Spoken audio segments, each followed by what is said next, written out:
Anti-derivative Jill. There she is. There she is. Welcome to Jill's. You know, I really wish they'd let us play music up here.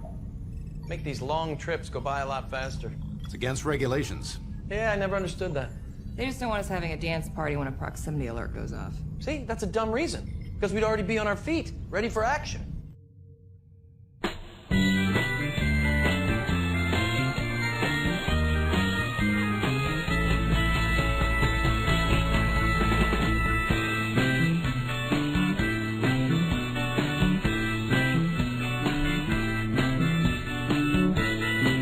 Let's rock and roll.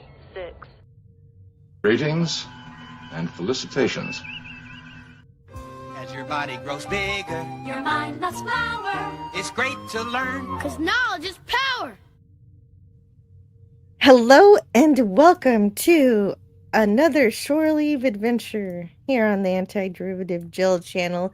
Today we have with us a guest who is amazing. His name is Stone Racket. Say hello. Hello, everyone. And how are you, Jill? Oh, I'm doing great. I'm doing wonderful. I've got lots of things to talk about, so we'll see Sweet. what goes on first. But whatever we decide to talk about, it will be interrupted with special ground news reporting from Scotty R37.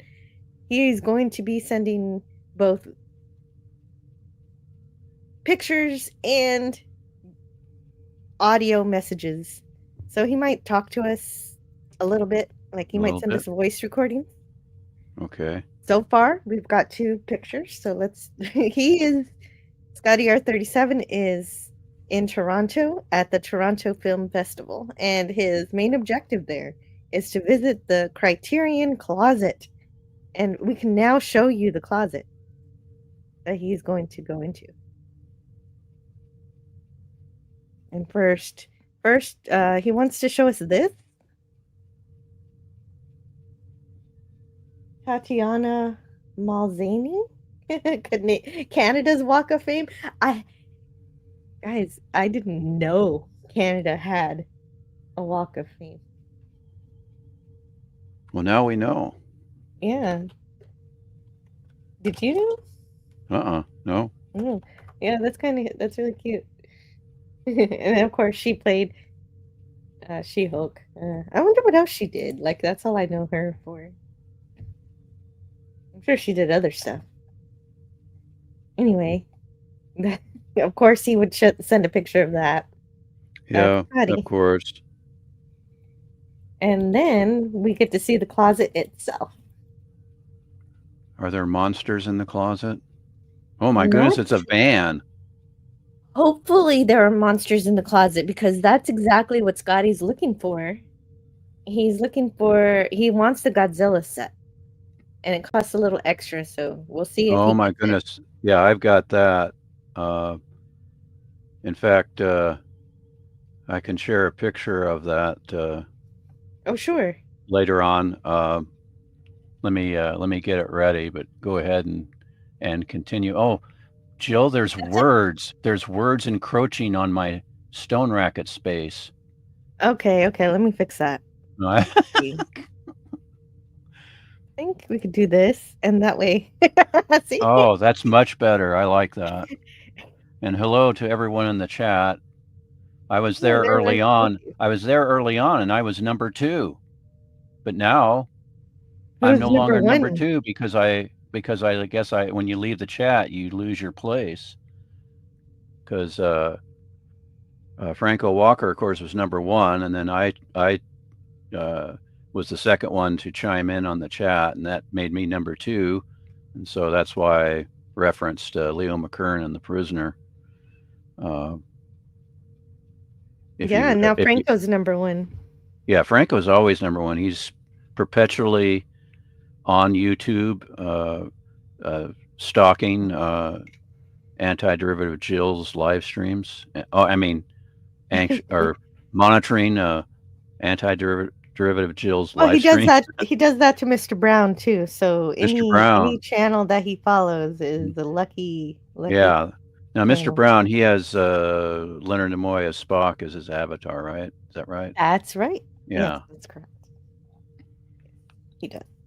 And yeah, you're right. He is the first. He says, please subscribe, hit the bell, share, hit like, and select live chat. And yes, I'm only 8 or 9 away from 1,400 subscribers. So that's fun times. I always like a good milestone. Yeah, on a Thursday. It's because tomorrow I've got to take my children to the dentist. Just for an annual checkup? Yeah, just for a checkup. Also, for some reason, my daughter's 2 front teeth came out at the same time, but only one has come through. I'm wondering what's wrong with the other one. The other one needs coaxing. Yeah. Yeah, maybe, I don't know if the dentist can help with that or not, or what. Or I'm just supposed to wait. Certainly hope so. Yeah. Yes, and The Prisoner, for sure. I want to talk about The Prisoner one day. And thanks for sending a member chat with lots of kitties. So many. Yeah, I noticed it didn't come through. 15 kitties. It's just the 2 black kitties didn't come through. They're just black squares. Oh, but I see them over here. Yeah. Well, I'm glad you can see them. Me too. I mean, on YouTube, they appeared fine in the chat, but then when it doesn't translate some of those things, through StreamYard for some reason.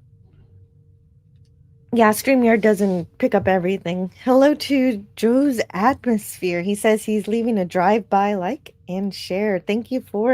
Especially thank you for tweeting out the show, because I did not do that today. I did everything else. I sent invites all over the place. So if anybody out there has an invite, you are invited. Like sometimes people say, "Oh, I don't know if I'm supposed to click on this link." If you see my StreamYard link, you are invited. Snortapoopus Cuber says, "Hello, humans and other critters." Yeah, hello, Snortapoopus. How's the polar bear day?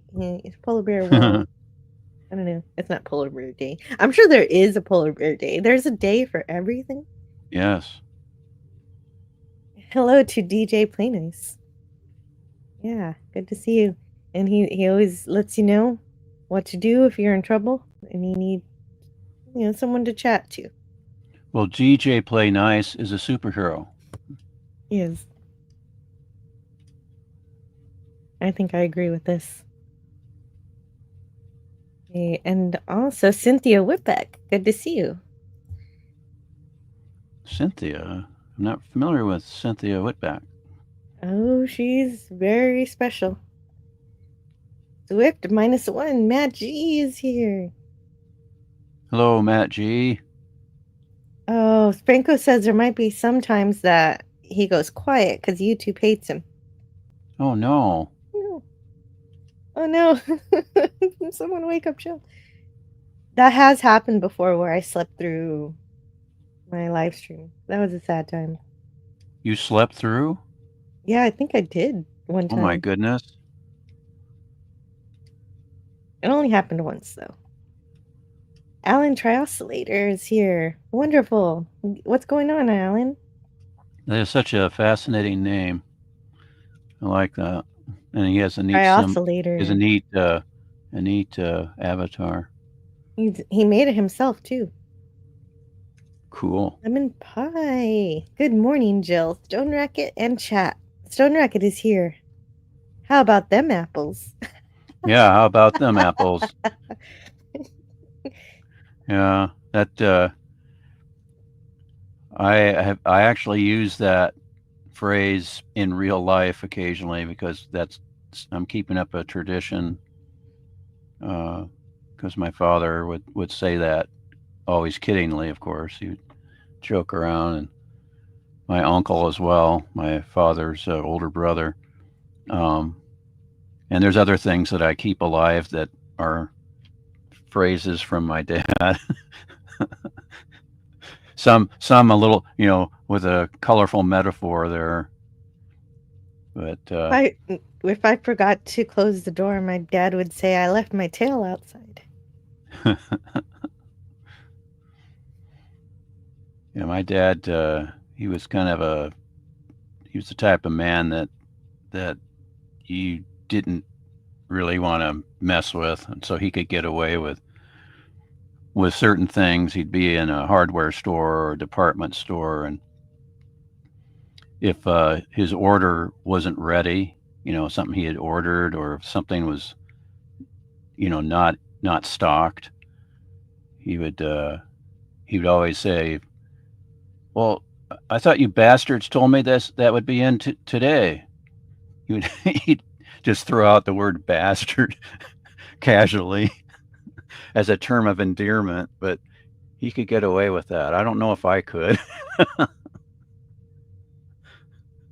That's true. I don't. I It's don't. like I you don't come think in. I would call strangers bastards. Well, it's a guy thing, and we're Well, talking I call. 60s and 70s era stuff when my dad would be dealing with a lot of home improvement projects, and so I would be with him along with some of my brothers. You know, picking up supplies and that kind of thing. And my dad interacted with these guys quite a bit, especially at Shoneman's Lumber and Car Oh, okay. Hardware. So, but you know, there's That's be different. people that I'd go, well, I don't remember this guy. He would be up at Sears, you know, and with the Craftsman tools, you know, and all that.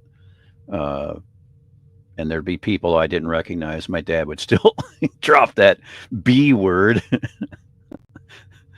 But Yeah. and then Well, he would always kid around when he was retired. He would run errands for my mom, and wow, that's he very would good of him. yeah, he Tuesdays was my dad's day to run a lot of errands, and he did all the grocery shopping for my mom. And so but anyway, he would tell people, especially at Mike's apothecary shop and Fairway Grocery, if there was something that he couldn't get because they were out of stock, or there was, you know, a delay in shipment or something, he would always say, but my wife wants me to bring this home now, and if I don't, she's going to hit me with her whiskey bottle again. And of course, my mom was anything but aggressive or a drinker.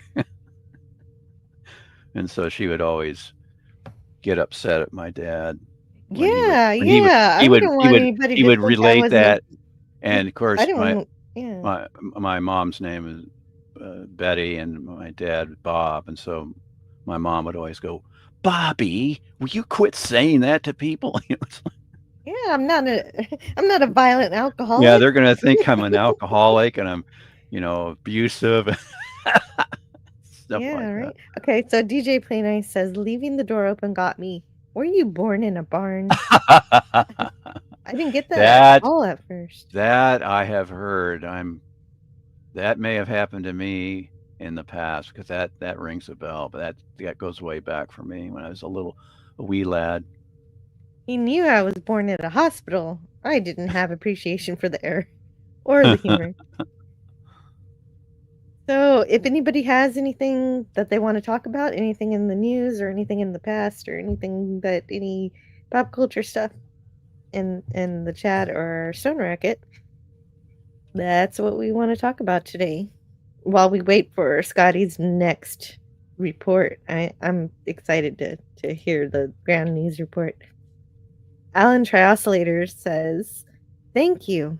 Is the crown ranking formula open or a secret?" Oh, I don't know how the algorithm works for that. But good morning to Daniel's Hot Topics. I learned so before the show I looked up some stuff, and I learned a movie exists that I didn't know existed before. One of the things I've always wanted is for humanity to go explore Jupiter's moon, Europa.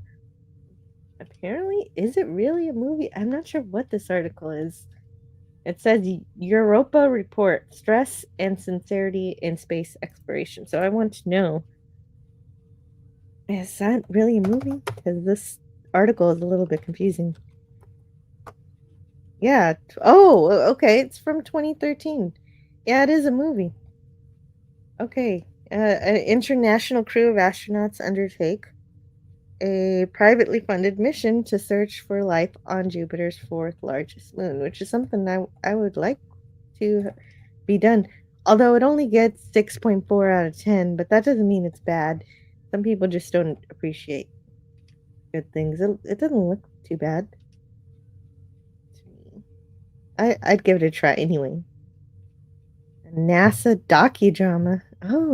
Oh, so it's made like a documentary, but it's not really. Wait, is it just a? Wait, is it a movie or is it a documentary? I'm confused. I've got. It's a pseudo documentary. Oh, that's fun. I found that picture.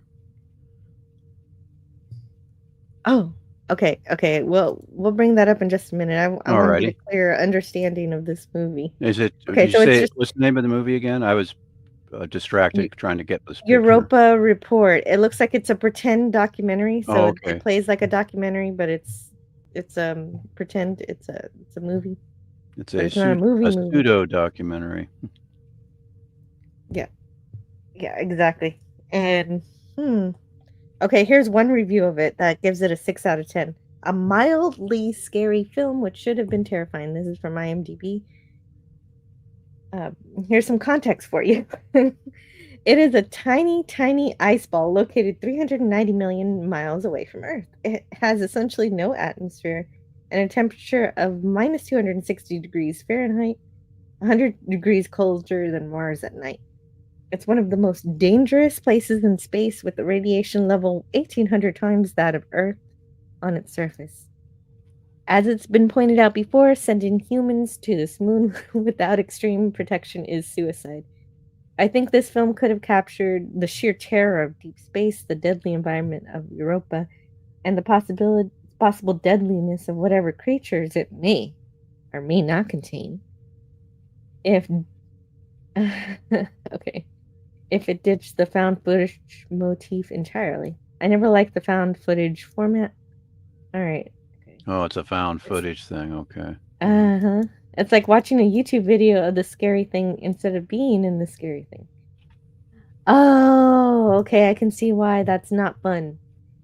Yeah. Okay, another drawback to the found footage is that we lose a wider view of the environment. A big problem here, because if you want the audience to see Europa and the massive nearby Jupiter.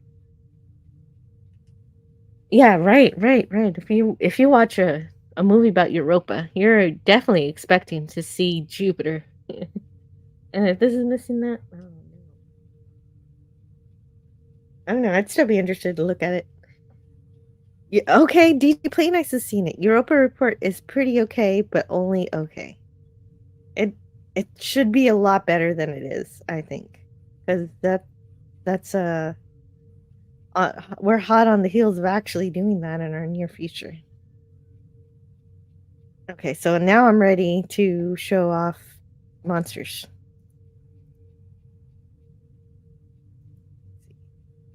Let's close that one. Open this one, and look, it's tiny. That's why it's there. But anyway, I'll make it larger. Yeah, could you please embiggen it? There's There my plush Godzilla holding the Criterion Showa era Godzilla set. It's basically, it comes in a deluxe book type format with original artwork for each of the films.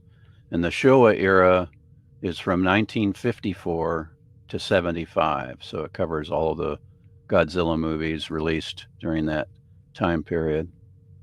And it's on 8 Blu-ray discs, and if I remember right, it was like $130 when it first came out. Yeah. Apparently, yeah, it's gonna be 100 today. Apparently, but he's gonna buy it if it's there. Yeah, I took that picture to share on the Blu-ray.com forum. Love that stuffy. Where'd you get it? I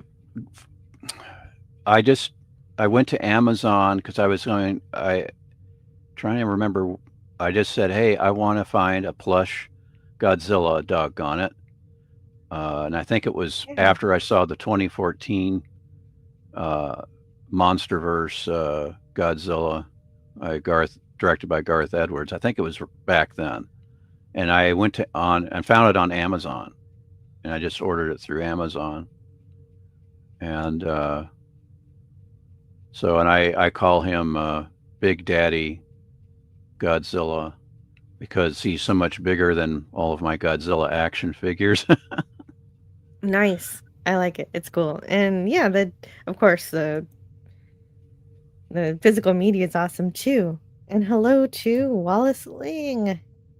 Wallace Ling is here. Also, Gavin, I'm back after having no internet for 24 hours. By choice or by force? Yeah. Always people unplug.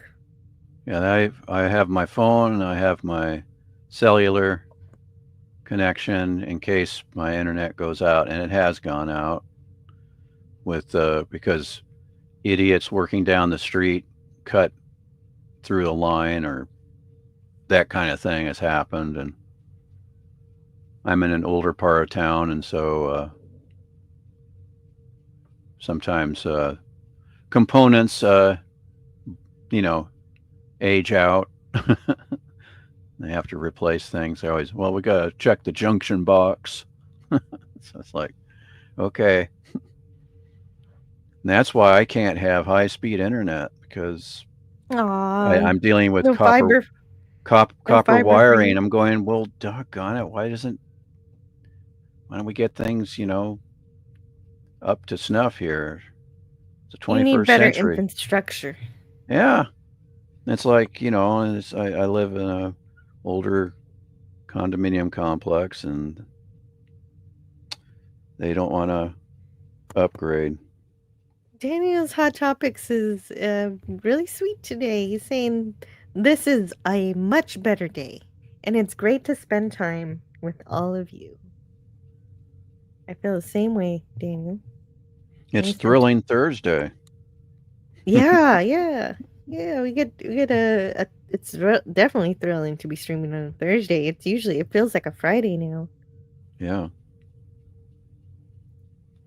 Anyway, for the folks out there in the audience, what my plush Godzilla is holding is the deluxe Godzilla Showa era set released by Criterion, and that's what Scotty is trying to get his hands on at the Toronto Film Festival at the Criterion Closet.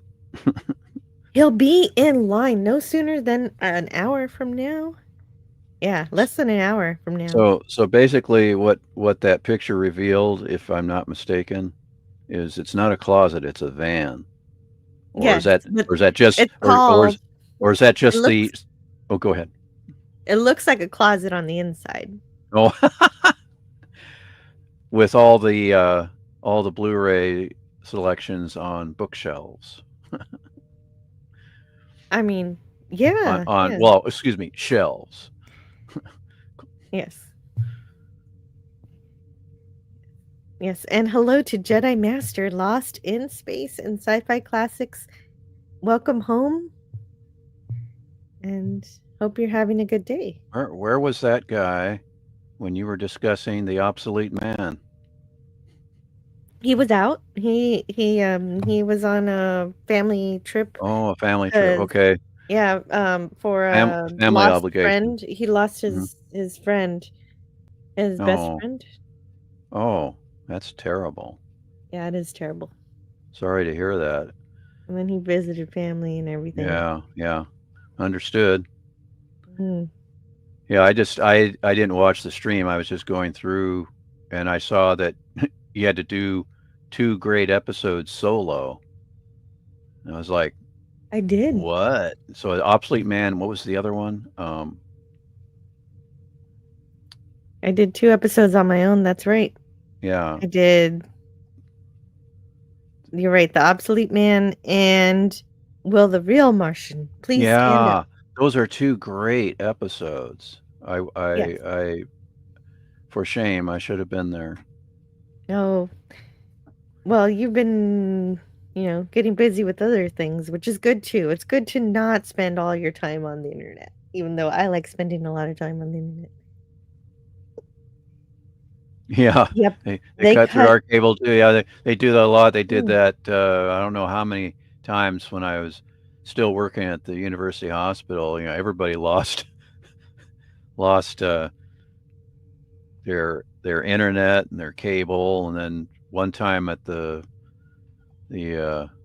facility I was working at the last 12 years, run by the university. It was an extension of the hospital, just a bunch of clinics, but we lost everything. We lost our power.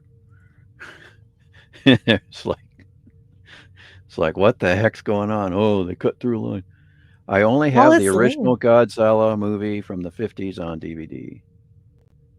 Well, you need to upgrade to Blu-ray with this Criterion set. You can have all of them, but unfortunately, Toho Studios is very, very possessive with their Godzilla movies, and they did not release the best masters for the Criterion set. They were stuck with the old masters, and Toho has 4K masters of all of the movies from the Showa era, and they're really stingy about who gets them, and I think that's ridiculous. They should, always give Japan, the market in Japan,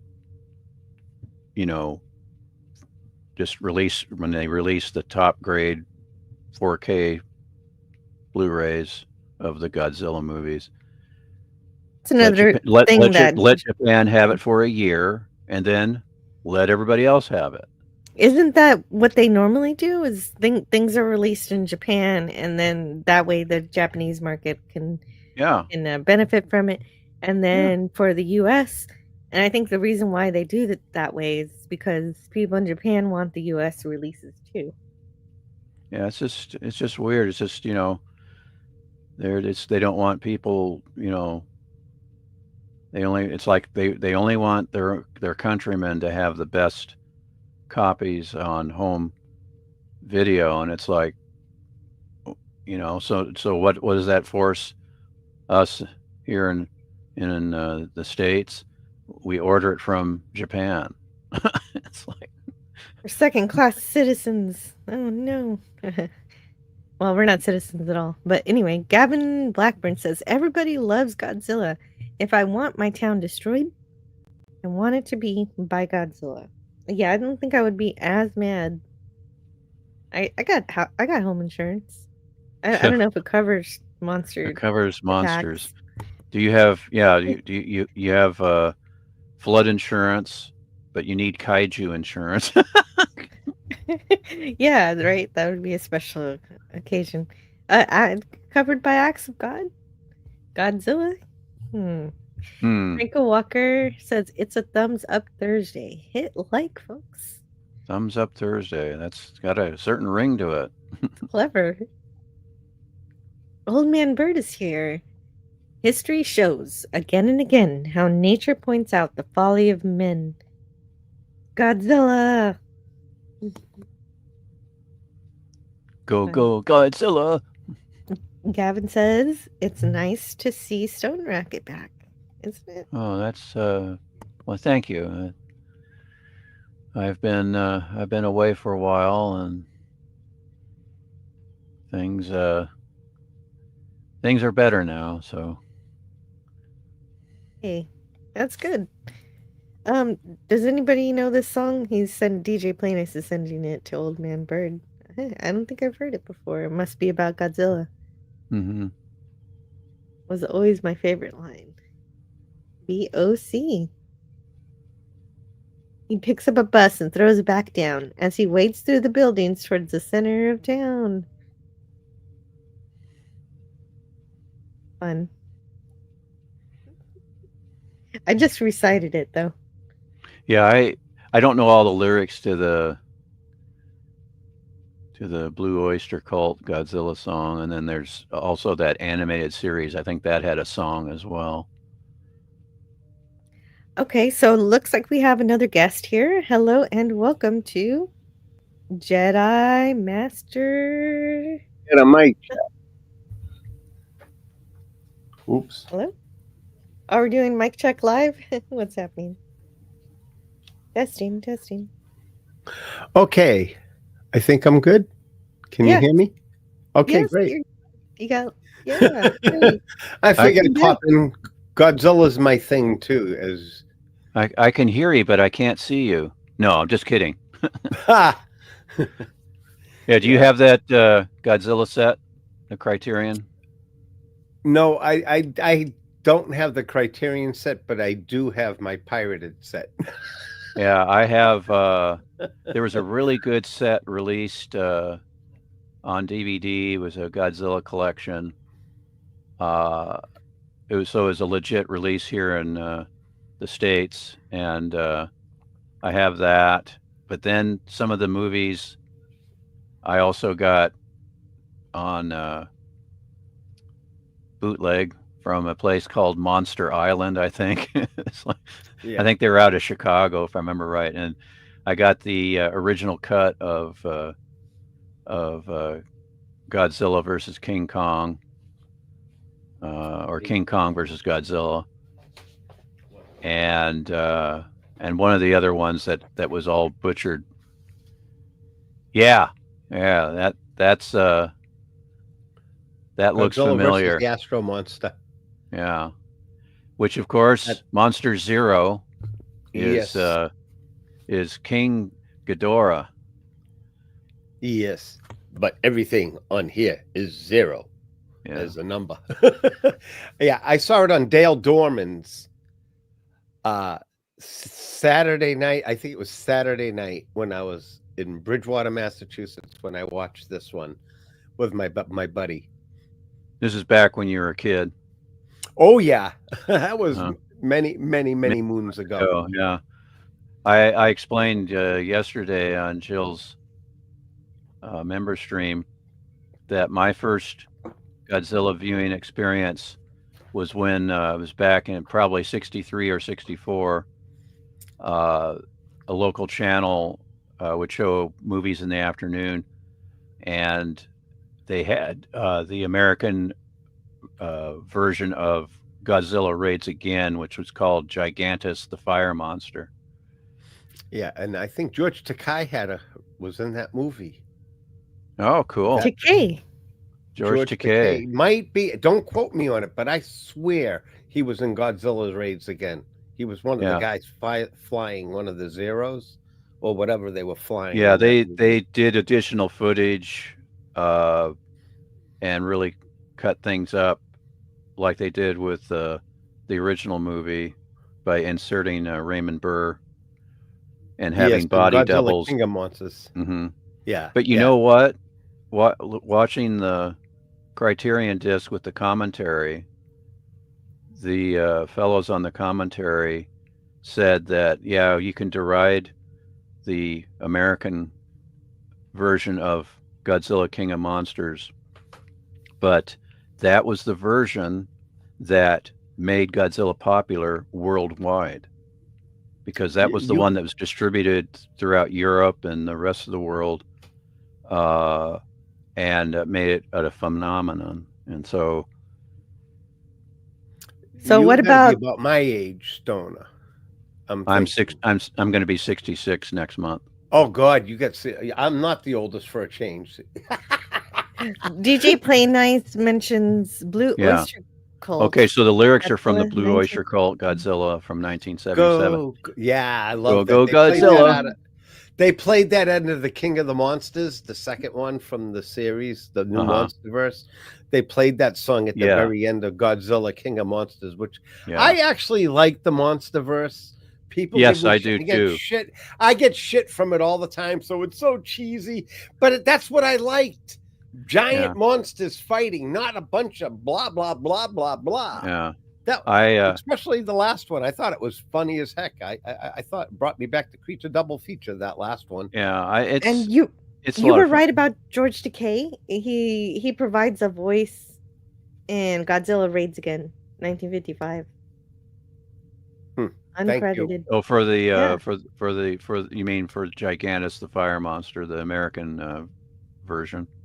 I'm not sure. No, it says Godzilla Raids Again. Well, that he wouldn't have been involved with the Toho, the original production in Japan. He would have been involved. He might have provided like an over voice for something in the movie. Yeah, for the American cut. Catherine's got Mr. Kima. Wee. Yes. The Golden Man. You must be mistaken, sir. The gentleman and I have never met. Wee. So that's what Gavin wants. He wants the Wee from the robot when he does that. Yeah. I always play it for him too. But what was I going to say? He was also in Dark Shadows, Jill. That gentleman that played Mr. Kima.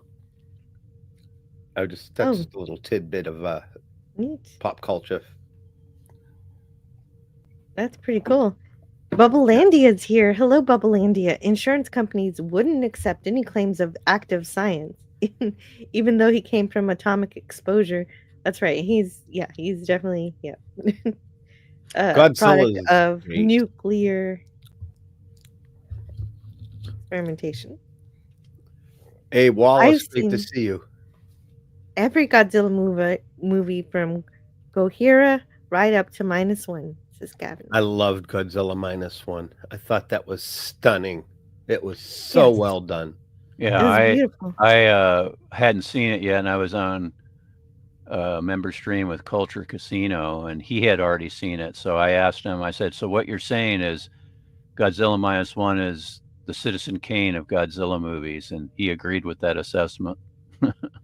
Well, in my opinion, it took us back to where practical special effects look amazing if they're done mixed with the smidgen of CGI in this movie. Right. And I could say first time I've seen a movie in a long time where I had no issues with anything they did in that movie. I loved it from beginning to end, and the fact that they're making part 2 right now as we speak, I can't wait to see what they have for this new series of Godzilla movies. Yeah. Even the people stuff was good, which is the thing that's a problem. Yes, it was beautiful. Yeah. Interactions. It was just enough, Jill. Yep. The human element was compelling, and that's more than any of the. I mean, the first film, it has a good human element, but I thought -1 did it better, in my humble opinion. Amazing. It was like, I think I was in tears at a time. Oh, that movie busted me a few times, Jill. At the very end, too. Come on. How can you not lose your shit cry at the end of that movie? That was beautiful. Christian Fandom Geek is here. Hello to Christian Fandom Geek. He says, everyone good? I'm pretty good. Yeah, or if you mean feeling good, that's okay. Oh no, they say he's gotta go Godzilla. Oh no, there goes Tokyo. I like Blue Oyster Cult Godzilla. Anyways, yeah. Yeah, they did a montage when they were showing a lot of Godzilla movies on TNT. They did a montage ad with that song, and it was fabulous. I wish I had a good recording of it. Yeah. Okay. Yeah. Well, I don't know. Does anybody have anything new that they're into? Have you guys been keeping up with what's in the news, or do you have anything you're looking forward to watching? Me, I am sincere. I cannot wait. I saw Superman with my wife. I actually bought it, when it came out in digital. So we watched it while we were on the road because I brought my laptop, and I always plug my HDMI into the hotel room TVs. So we had one place that had a nice, beautiful 4K TV, and I was able to get in and switch it over, and we watched it on the freaking 4K in the hotel room with our dinner, and it was great. Oh, we loved it. It was great watching it in 4K. I actually loved it. That's what we watched. My wife hadn't seen it yet. I had seen it like 5 times already. Well, Yes, but today.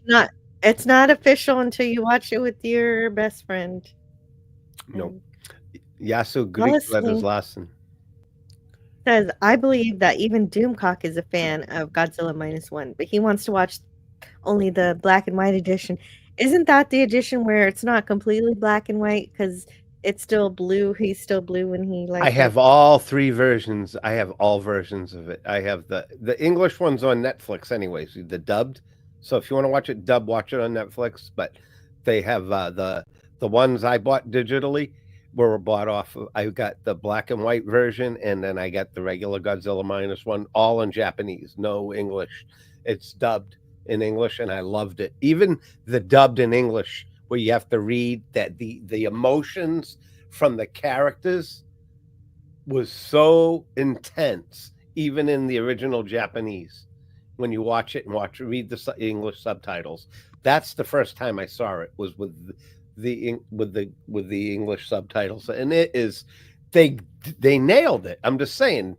Well, right. Yeah, that's how I saw it too. That's how it was released in theaters, and because you want to hear the performance of the people who are actually acting in the movie. If you hear the dub, then that kind of messes with the performance, I think. Well, they did a good job on Netflix dubbing it. That was one of the best jobs, and it looks like they used kind of AI. I have on my 4K, I have an English dub. I'm not sure if it's the exact same one that you're talking about. I would assume it is, but I only watched like the first few minutes with the English dub, and I just go, no, I want to hear it in the original, Japanese. So I have yet to watch the whole thing with the English dub. I liked it both ways. They did, like I said, they did the best job ever dubbing it. It really was well done. The dub is well done on Netflix. I'm just saying, if you check it out that way. I'm assuming the 4K that I have has the same English dub.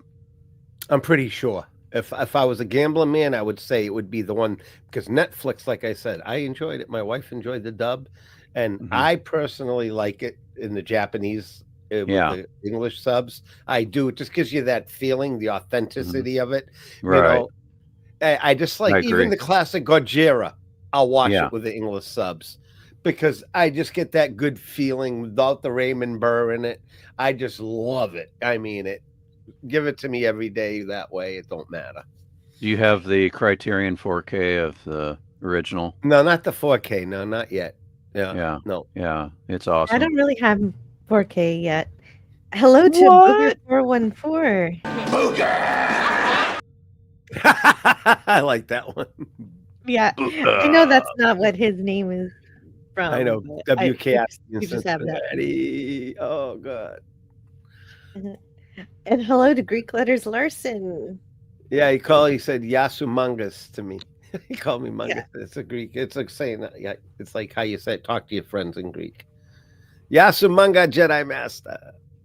Well, here to me he says, "Arimba muchachos." Pretty much the same. Thank God somebody out there still remembers how to make good movies. That's true. Yes, and hopefully they pass it down. So the sequel to Godzilla -1 will be Godzilla 0. No, I don't know what they're saying. I saw something briefly. I saw something briefly what they were working on, and I think it's gonna, because she, what's her name? Oh God, I forget. Oh my God, brain fart. It's the damn bong resin. Caught up to me finally. No, I digress. I forget her name, but there's gonna be something with a mark she had on her. I'm just getting little snippets of things leaks of little things that are popping out about. I have no idea. I have no idea what you're talking about. Who has a mark? The girl at the end that he thought had died when Godzilla nuked the city. Well, she's got bandages. Yeah, but she had like a mark. There's like a mark on her, like from. I don't know what happened because she got hit by some of the radio. This is just like I said. These are some of the things that I heard, and I'm not confirming it. Yes, is it or isn't it? But well, will the sequel have King Ghidorah? No, I don't know about they're adding any other monsters yet, but I assume that that's coming down the road in this. But they're going to do it like I hope they do it right. Yeah. And keep it the black and white like style. I mean, yeah, color, but keep it like Mothra, like the original Mothra is. And if you do bring on King Ghidorah, do it. They'll do it right. If they do it like they did Godzilla -1, they can't. Excuse my language. They can't screw it up.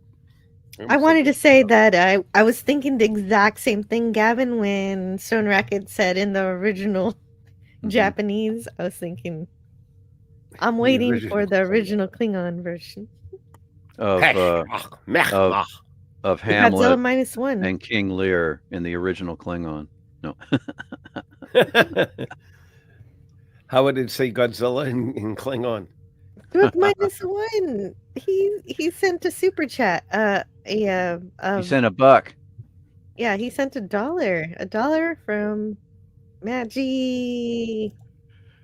Let's spin a wheel and see which video he gets, because I never know what video to pick. So I have a wheel to help me out. It'll pick one for me. See if it picks something good. And then there it is. Oh, okay. Now you have to wait for me to find it. I know where it is. Well, I thought you said you had a wheel. I did. I used it already. I'll show it next time. Hey. Greek letter Larson just said something that I really take offense to. Okay, can we read it in a minute? I will read it in just a minute. Okay.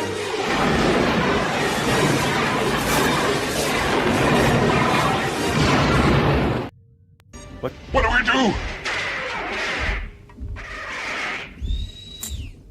We die.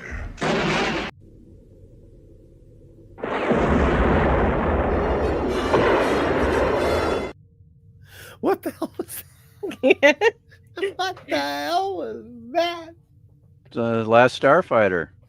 Yeah, I haven't seen that in so long. No, wait. Greek letters Larson put something up. Oh, I've had it. Yeah, it's a bunch of crap. Yeah, put that up. I'm gonna curse him out in his own language. Okay, I'll put it up there for you. Right. Ready to get him? But first read it. First read it and then respond. Oh no, that was the first one. That's not the one. That was the first one? No, Okay. no, it's he said something else? About Godzilla. It's under boogers. Never about under Godzilla. Oh. These are fight. Hey, Godzilla is a pussy. I never ate him when serving our military in service. Grease Jedi Master. I never ate fucking Godzilla. Excuse my language. I'm cursing because he's freaking.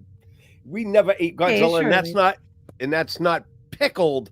Damn octopus. That was Godzilla, the king of monsters. And there ain't no way you guys made him into souvlaki over there. Now, Katikala Franima, this Mavriso, da Dathasakano.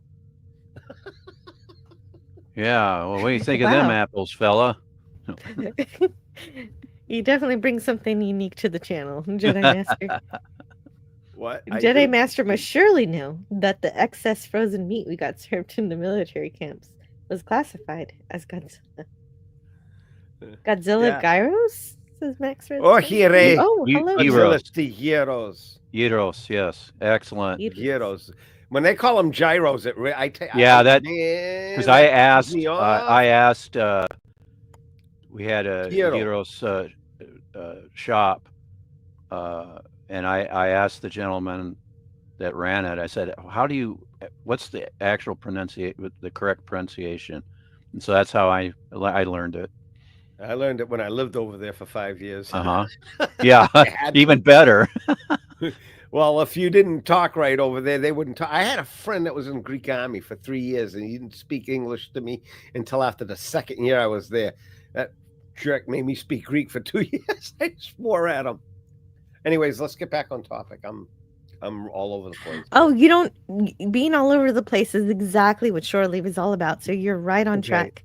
Okay, Max cool. Redstone says, Godzilla souvlaki. Hi, everyone.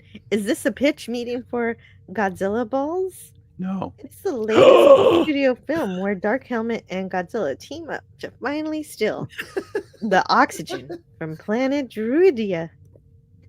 Yeah, Godzilla would just vaporize the planet. He would just go this atomic breath. He wouldn't have to steal nothing. Godzilla does what he wants. When he wants. When he wants. Yeah. Yeah, I've never seen Spaceballs, and I never will. Oh, I love watch that. Oh, it's Mel Brooks. Mel Brooks in his craptastic era. I love Mel Brooks. Everything he's. I don't think he's made a bad movie in my opinion. Oh, I do. But we can agree my favorite Mel Brooks movie. And unfortunately, the worst part of it is when he appears in it. But I think my favorite movie of his is The 12 Chairs. I love them all. And of course, the brilliance of Young Frankenstein. We can thank Gene Wilder for that. Oh yes, absolutely, love that. A sedative. A sedative. I love that scene. Yeah. 2 words. He's choking Abby somebody. Abby Normal. Abby Normal. It was Abby Normal's brain. Mm-hmm. Marty Feldman. I thought your hump was on the other side. It moved from side to side. It's pronounced Igor. Igor. I loved Marty Feldman. Remake of Bo Jess. Did you ever see that one with him in it? Oh my word. Well, I've seen Gene Wilder's Sherlock Holmes' smarter brother or smarter younger brother or something like that. And him and Richard Pryor did some amazing work together too back in the day. Richard Pryor. That's true. Richard Pryor and Gene Wilder. Oh, that guy. Silent movie. Did you see that one when the movie he was in with it was with what's her name? Oh, Bernadette Peters when he was going to go big. And Sid Caesar was in it, and he goes off to Burt Reynolds. The world's greatest lover. I never laughed so hard in all my days watching that Gene Wilder movie. Jill, I recommend you watch it. The World's Greatest Lover. If you can find it, Gene Wilder. It's a comedy beyond comedies. You will literally. Is it the one with Richard Pryor? No. This is when Jedi Master was talking of. It was a bunch of different movies rolled into one because I thought he was still talking about silent movie when I said Burt Reynolds. I know. I got off on my I got off on one of my. How does it go? I went from here to there to there to there. I didn't stay home. I never do that. It made me think of that movie, World's Greatest Lover, and that movie. You've seen it, haven't you? No, I haven't, but I know it's a. It's a gut buster. It's a parody, of course, of Rudolph Valentino. Yes. Oh my God, it's friggin' hilarious. I put them both on my list. So one day. They are must-watches, Jill. And I got a copy of it. I might actually review it and do it one of these days on my channel because I'm segueing with the comedy too eventually. So I want to do that one because that is a gut buster.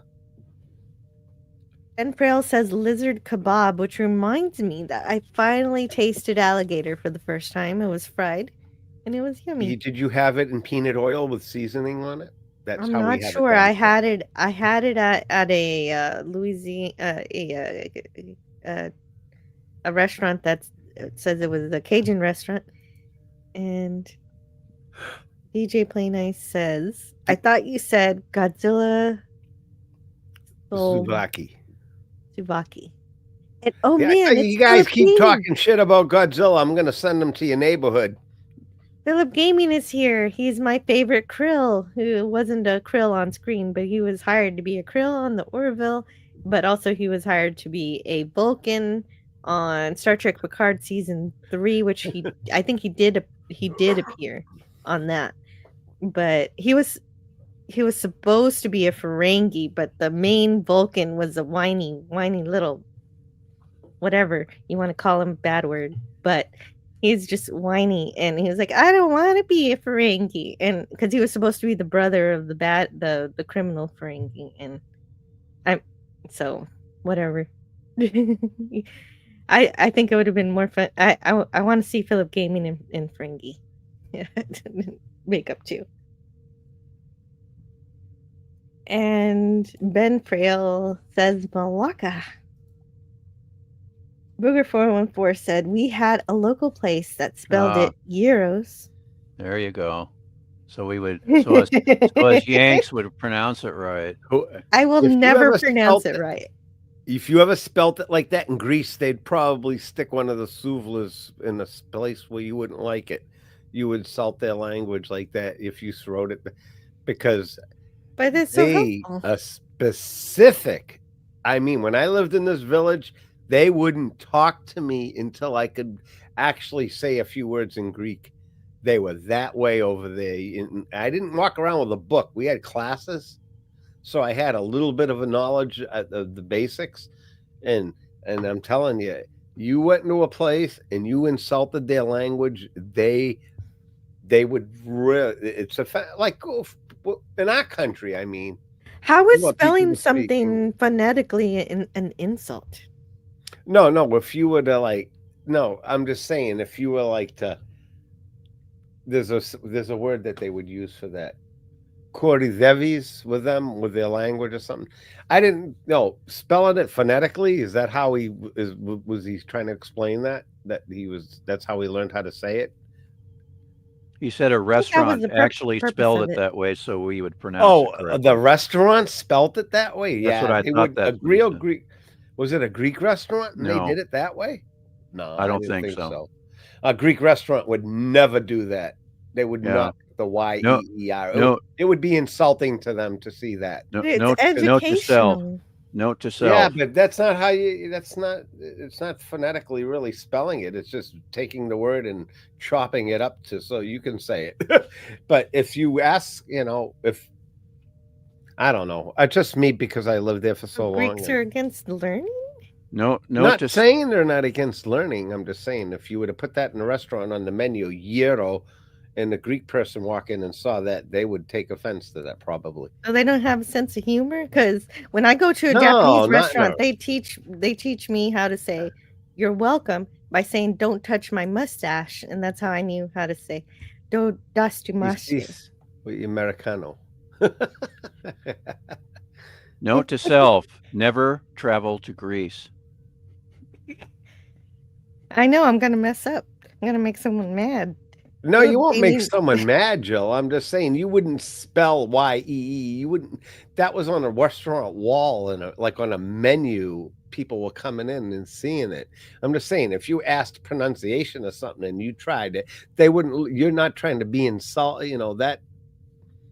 You know what I mean? There's a proper way to put the word up, and if people have trouble pronouncing it, the people at the restaurant that put the actual spelling up should be able to say it to correct people. Like I'm just saying, if someone comes up and says, "I want a gyro," and I would just say it's pronounced gyro. There's too many rules. Not a rule. I'm not going to follow them. It's respectful because Philip Gaming says History of the World Part 2 series was terrible. Yeah, that was not. I heard that was really bad. I never watched it. It wasn't even a movie. It was a TV. It was a TV show, and it was not good. I heard it was terrible too. The second Greek. I have the latest Last Starfighter in its original Hillside Mobile Home Park version. Life Stinks is a bad Mel Brooks movie. I thought it was funny. Oh, but I guess I like weird, twisted Mel Brooks humor. Who made that gay Zorro movie where he had a whip? What? Oh, Zorro the Gay Blade? Is he talking about Zorro the Gay Blade? That one? Probably. That sounds right. Jason Love says, I have a hump? And Silver Streak is hilarious. Oh, of course. That Hear No Evil, See No Evil, him and Richard Pryor. That one was funny. Okay. Oh, there it is. Okay, so I'll put that on my list. That's what I want to see. Because you keep saying Richard Pryor and Gene Wilder, and that's what I want. That's what I wanted this whole time. Thank you, DJ Play Nice. You'll like that one, Jill. Silver Streak. I will. Funny. I will. I've always liked Richard Pryor. I've had crocodile. It's delicious. And you know what? I'm actually not sure if I had crocodile or alligator, but I think it was not gator has the texture of like pork, in my opinion. When you eat, if it's overcooked, we get things called gator bites down here in Florida. They're like breaded pieces of gator. That's what it was. Yeah, gator. And did it melt in your mouth, or was it tough? I'm not sure. It wasn't tough. It wasn't tough. I think it was probably in between. If you can just eat it like it should be made properly, where it's not overcooked, where it's like rubber. If they cook it right, it's delicious. Yeah, it was not rubber at all. I think that's basically what the star of what they make at that restaurant. Yeah, we have a place where we can buy fresh gator meat. Not even 10 minutes from here. They're farm grazed gator meat. Yeah, $9.99 a pound. But yeah, that I won't be able to find. I will not find alligator at my local HEB. Greek letters, Larson's. Cook it up. Well, you know what? Maybe I'm wrong. Maybe it is there. Let me check and go to the HEB website and see if I can find alligator. You can always get it shipped from Florida. Oh yeah, I do. I can get it frozen. That's all I can. Yeah, they use it and ship it. Yeah, it's frozen at HEB. You get Omaha steaks and shit like that. If you order stuff like that, they do it the same way. Yeah. So right now, a Godzilla visit over here would be an update for us, says Greek. Godzilla. You stop talking about eating Godzilla. Talking about Stir Crazy. Stir Crazy is another one. That's another one. Yep. So Stir Crazy is another hilarious one. Thanks, Wallace. I forgot about it. I've got so much stuff I have to watch for live streams that when I'm done with it, by the end of next week, I'm going to watch these movies for fun. You're going to have a bunch of material. Yeah. Ben Frail says, a word that I'm now unable to read this. Jedi Master, could you please read this chat? Gyro, because it goes around like a gyroscope, etc. Yeah, exactly. A gyroscope. That's but why it's called a gyro. It's not a gyro. Gyro. Quit trying to implement that word gyro.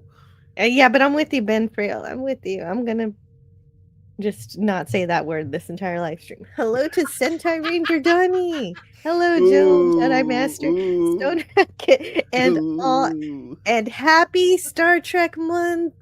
Hope everyone is well. Also, happy Dragon Tales month and happy Batman month. That was the unexpected thing that I found at the Star Trek convention, Donnie, is that the creator of Dragon Tales was there, and he was like, "Oh, well, I don't know why he was there, but he was there." And I was like, "Wow, this is interesting." I loved Dragon Tales when I was a little kid. But yes, also to your other point, Star Trek month is in effect.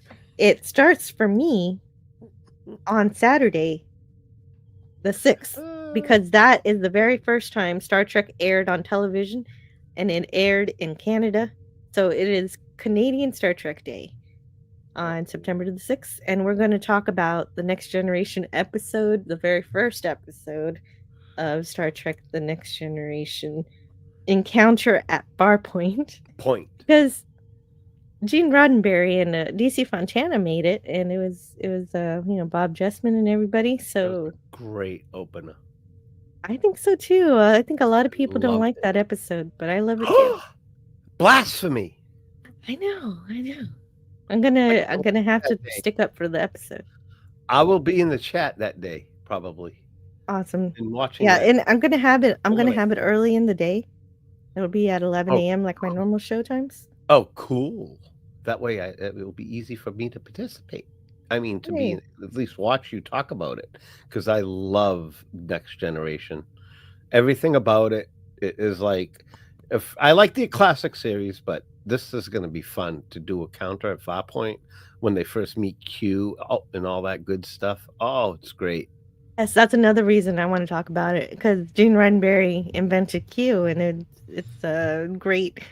It's just a fun episode. It's a mashup of two completely different stories, and somehow still works.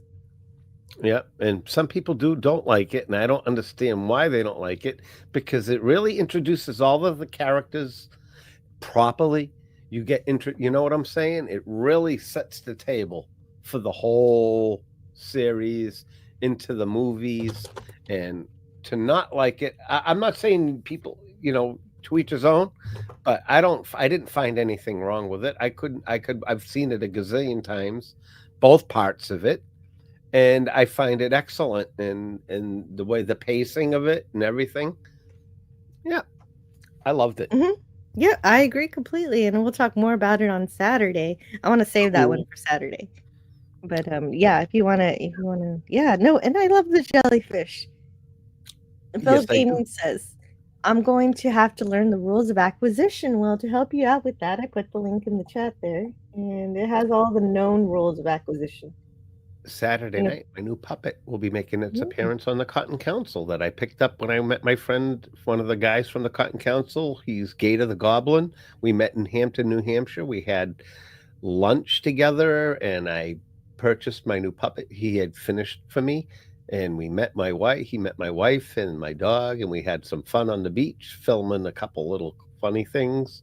So that will be happening Saturday night. Those who watch the Cotton Council, not trying to do a cheap plug, but my new character will be appearing that night, and he's really good looking Muppet. Radical. Well, that's great, and also good that you met the person who made it for you in person. That is special. I treated him. I took him out for lunch, and he's just a great guy. And as I thought they all are, the whole Cotton Council. Those are a great bunch of guys. Mm-hmm. Gap After Dark is here, but I think only Jedi Master can read it. Haha, you see, Oy Americano. Si soy Americano. Yes. Okay, so where is that?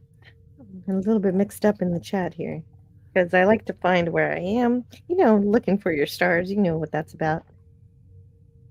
Yep. When it comes to pronunciation in our native tongue, we're Malacas. You just said they're a bunch of jerk-offs. Booger says it started as a Greek restaurant. The owner's kids took it over, and I think got it sold to Indians at one point. Okay, read this one for me, Jedi Master. Yes, see, Olos. Yes, see, Olos. Okay. He's pretty much, he's talking about people. Ben Frail says, I read my copy of the Rules of Acquisition. Oh, I read it every year. It's on my shelf of religious and spiritual books. That is where it goes. If you would like to. Oh, yes, you're not wrong. Without Godzilla, we wouldn't have Gamora or Ultraman, Carmen Rider, pronunciations like Common or Super Sentai. Yes, Long live. He's talking about all those great Japanese heroes. Or Pokemon. We wouldn't have Pokemon without kaiju. Gamera is one of my favorites too. I really think that Pokemon comes from kaijus, because they're just but they're just tiny kaijus you can put in your pocket. Gamera is kind of cheesy. If you've ever seen Gamera, Jill, the flying turtle. Oh boy, around, flying turtle. Flame sounds like out fun. Where his legs go in and then flames shoot out. That gets pretty cheesy. Ella te Patrida. Oh, we've got another guest here. Welcome to Tiger Stripes. Hey, you guys. Shore leave. Yay! On a Thursday, no less. Yeah, shore leave on a Thursday. Very special. How are you doing, Tiger? I'm hanging in. I'm doing okay. How are you? Very, very, very good. Trying to keep up with the chat here. I want Jedi Master to read this for me. Ella Patrida, second Greek in chat. Take cover, everyone. It's like, hey, brother, we got another Greek in the house. Yeah, as long as you guys promise not to type anything incendiary, you can leave. No. If I curse him out in Greek like I did earlier when he was picking on Godzilla, that's a different story.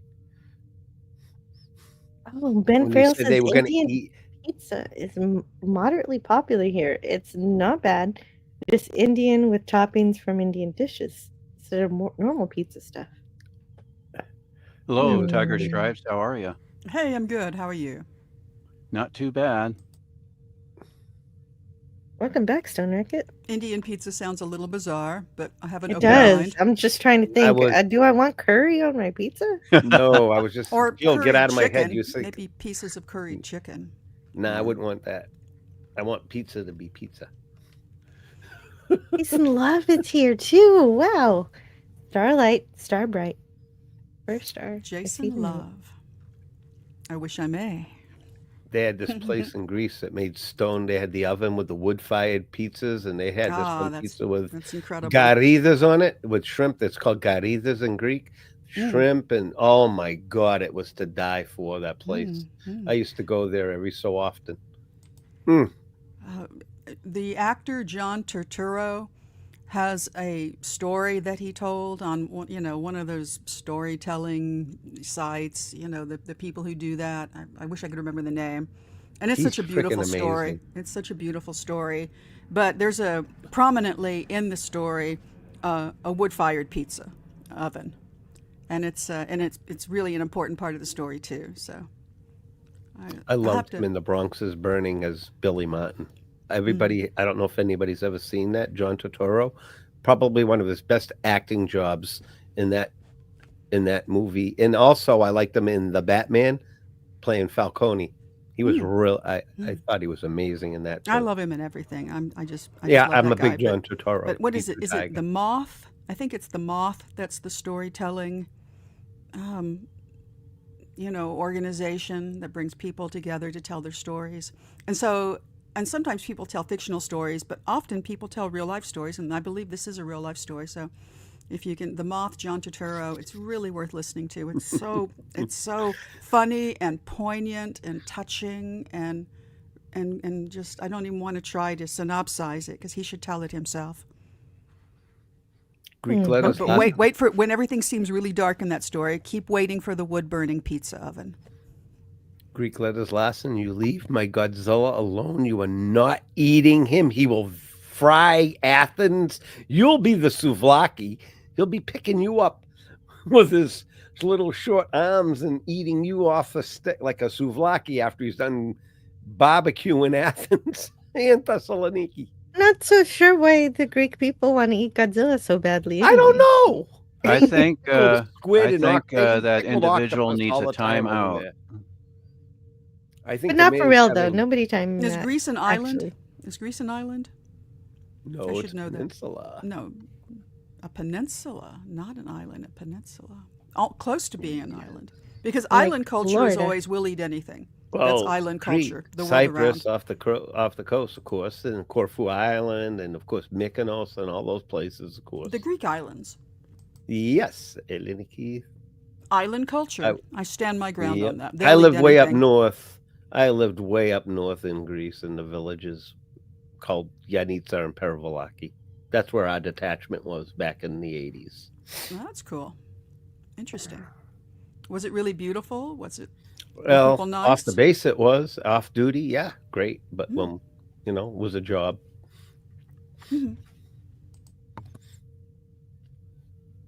And I was a lot younger back then, so. Old Bird tells Burger 414, that is awesome. You stole fizzy lifting drinks. You get nothing. Good day, sir. Oh, right. Jingle Wilder from Willy Charlie Wonka. and the Chocolate. I want a new Oompa and I want it now, Daddy. Veruca Salt, yeah. I don't care how. Greek letter says, I don't like the Borg. They have too many mechanical parts. And their flesh is kind of... Well, wait, why do you have to eat all the monsters, Greek letter? You need to time out. That's weird. If he starts talking about eating King Kong, we're going to really have a problem. Oh, my God. Old Man Bird says, DJ Plain, I said it's a lot of meat. Did he get fat or lean? What? How's that for diet? What's he even talking about? Oh, I had a roommate who ate a pound of fried ground beef seasoned with salt and pepper on 4 slices of white bread every night for dinner. He might have been a big guy. Well, yeah, Tiger, because I take out a pound of meat to cook for my entire family of 4. Mm-hmm. Mm-hmm. But, tall men, tall women, They have to eat more.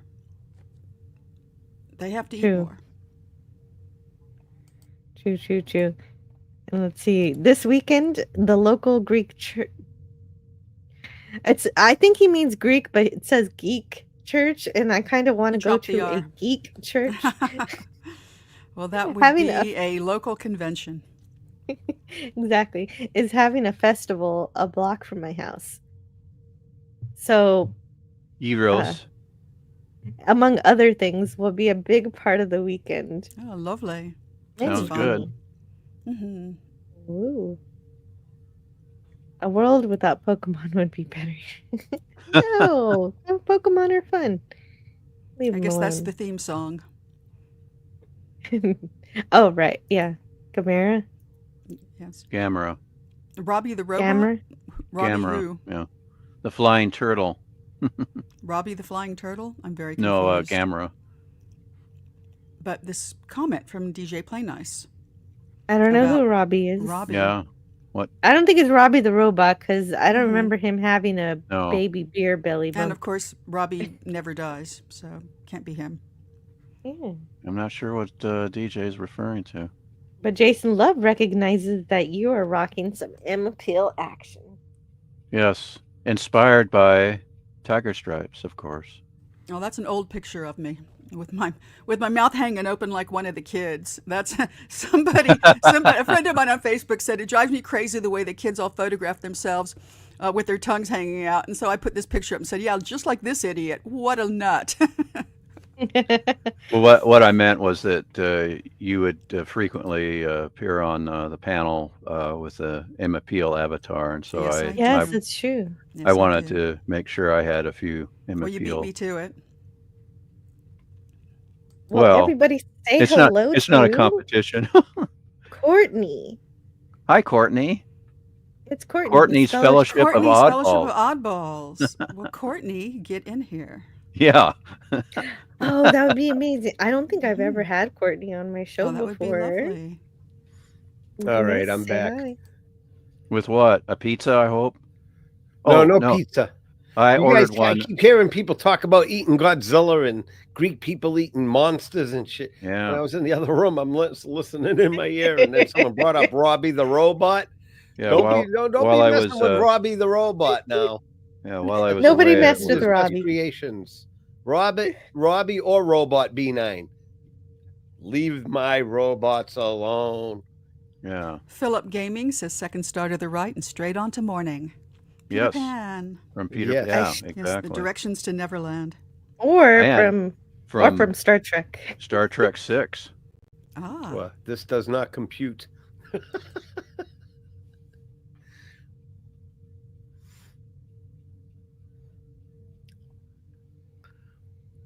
Well, Do are I you a hit- New Yorker? Jedi. Me? I'm from Massachusetts. I live in Florida now. We were just up there.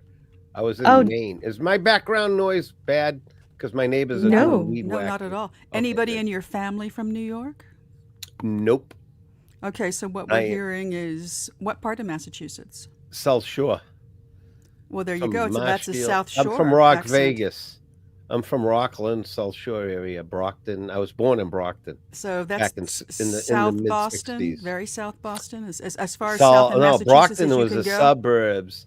So I used to live 35 minutes from Boston, no matter what direction. I lived in the South Shore area, Brockton, then Marshfield, Plymouth.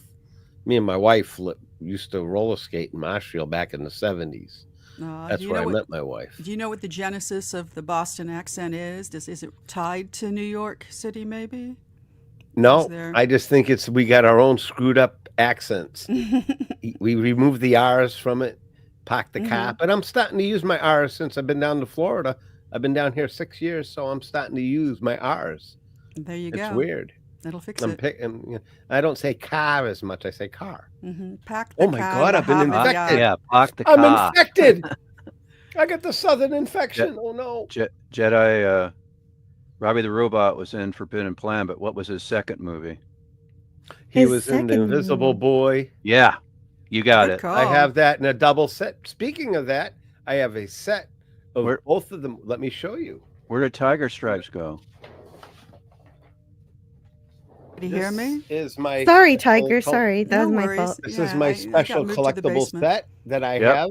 I've got that too. And I have our friend Robbie in the middle. Yep. Aw, And I take have- him out and put him on the shelf. He needs to. No, he will not get out of the box. Oh, does he talk?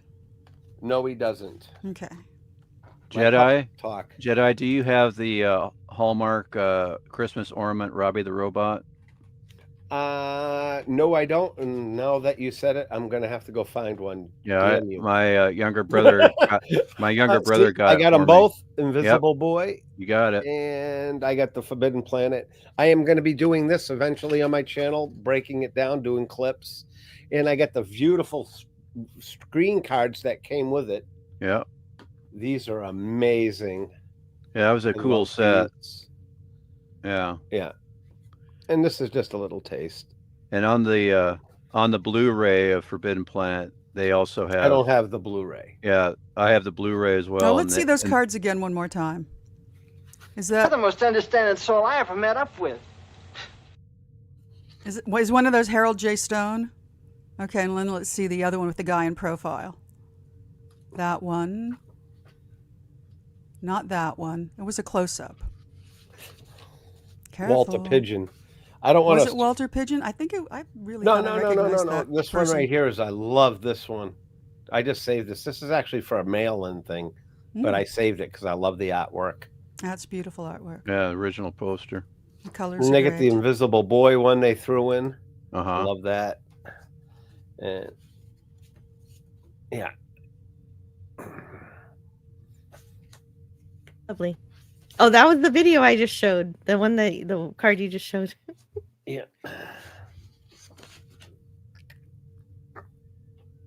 Leslie Nielsen when he was young. I loved it.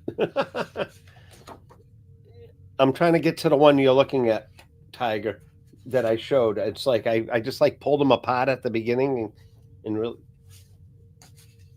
Wait. It's like a magic Gavin? trick. Is this the one? Is this your card? No. There was a man on the left in profile. Okay. I've got it here. I know. I'm almost there. Gavin Blackburn says Columbo is the worst Robbie the Robot cameo.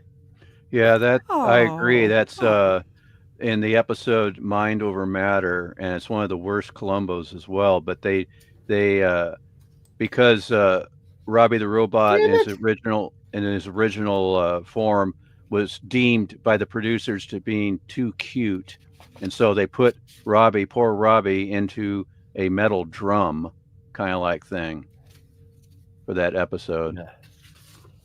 I'd like to welcome to the channel. It's Courtney, Fellowship of Oddballs. Courtney You made it. Hi guys, and Courtney. gals, I should say. It's mostly gals. That's awesome. Yes, yes. Majority. Yeah. Oh, so Domination, this is like femination. it's femination. Oh, It's Versus 4 domination. on 1. Yes. that's all right. That's all right. No, there's not a man alive who doesn't love the idea of that. Don't worry about it. Although Hi, everyone. Hi, everyone in the chat. Just has a lady avatar. He's But not I'm in actually touch gay. with my feminine side at the moment. Well, you No. can be in touch Indeed with you are. your Oh, feminine I can't side tell all who's you on want, here. my friend. A stone racket. Hello. So I Jill's remember got Tiger Jill's Stripe got our from names up years now. ago. Hi. Yeah, Courtney. I remember you from a long time ago. For when I still had a show, I think. I used to like, gang rush people's shows sometimes without realizing that's not really something that you do. You need to be invited. You guys should join us on Monday night when we get back at it, Jill and me, with Lost in Space. You should come and see our show. Cool, yeah. We put on a pretty good show. We talk about the episodes, play some funny clips. Yeah, I it's got you. pretty good. Okay, I have to apologize in advance. I'm going to be muting and unmuting because I'm driving with my dog and he is just like panting next to me, Jill, and will it you sounds minimize really me? obscene. Oh, We can't Minimize hear me. him. We can't hear him. Can you? You can't right now? minimize Okay. me, Well, when Jill? I start driving, he probably will. Would Yeah, you make he's my perfect. knee small Here, again? we're supposed to. Okay, sure. Oh, you're done with We the show and just- tell. Okay. Yeah, yeah. Thank you. You're I welcome. feel like I'm like on like a wanted poster when I'm up like that. Well, that's yeah, okay. You're driving. That makes sense. You're always very busy. The Jetsons debuted on ABC. I'm on my way. I don't know how to do this. I'll be right back. Okay. The Jetsons debuted on ABC in 1962, 4 years before the original Star Trek series on NBC. I love the Jetsons. They're so fun. Yeah, that was not a successful series, which is sad. So they only What? went the one season. Yeah. Well, it was sort of due to the success of the Flintstones, who were huge. And so, they made the Jetsons, but the Jetsons just, I think it was counter-programmed against something that was really, that everybody watched. I think that was the problem. Eventually, people loved it, and they had a crossover movie of the Flintstones and Jetsons. Mm-hmm. I mean, it played for a long time on Saturday morning, so it got seen. But that's when you're in prime time, that was really rare back then.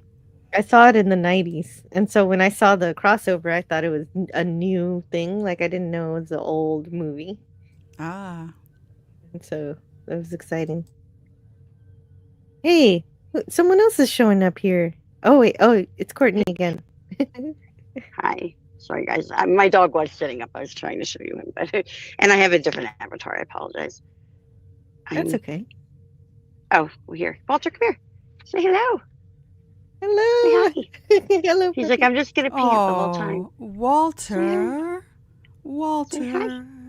Hello. What a good I've been in dog. the car for way too long. For like Boston 4.5 Terrier? hours. That is a Boston, yes. An old boy, Good an guess. 11-year-old. I got my phone Yeah. number on there. I don't need that. With that white face. What a Say beauty. hi, buddy. Very What a nice. good dog. Very nice. Say hi. Okay. Mom. They're good dogs. Very nice. I love my doggy. He We'll looks very continue what happy, you were too. talking about. I went to the streamer I don't know what I was app talking because about. the I other went to thing was Doggy Heaven. all weird, and I don't know what avatar I have. Something for Halloween. Oh, I see now. It's not my avatar. Okay. Halloween, sorry. yeah. Yeah, it's September. It's officially time to start celebrating Halloween. I think it's Oh, time, yes, right? yes. It's Halloween. It's Well, I've definitely been- Halloween. I've been eating up all the Halloween decorations at like TJ Maxx and You Ross have and to. stuff. If you wait, they'll all be gone. All the good, I all know. the good stuff will be gone. It's Yeah, I have to go true. look. I have to go have a look. Somebody told me that World Market's Halloween offerings this year are particularly charming. So I have to go have a look. Yes. We have one of those here. I've never actually been in there. Oh, but they have nice things. And I want to say that I looked up Invisible Boy on IMDb, and the poster features Harold J. Stone's name prominently. So yay me.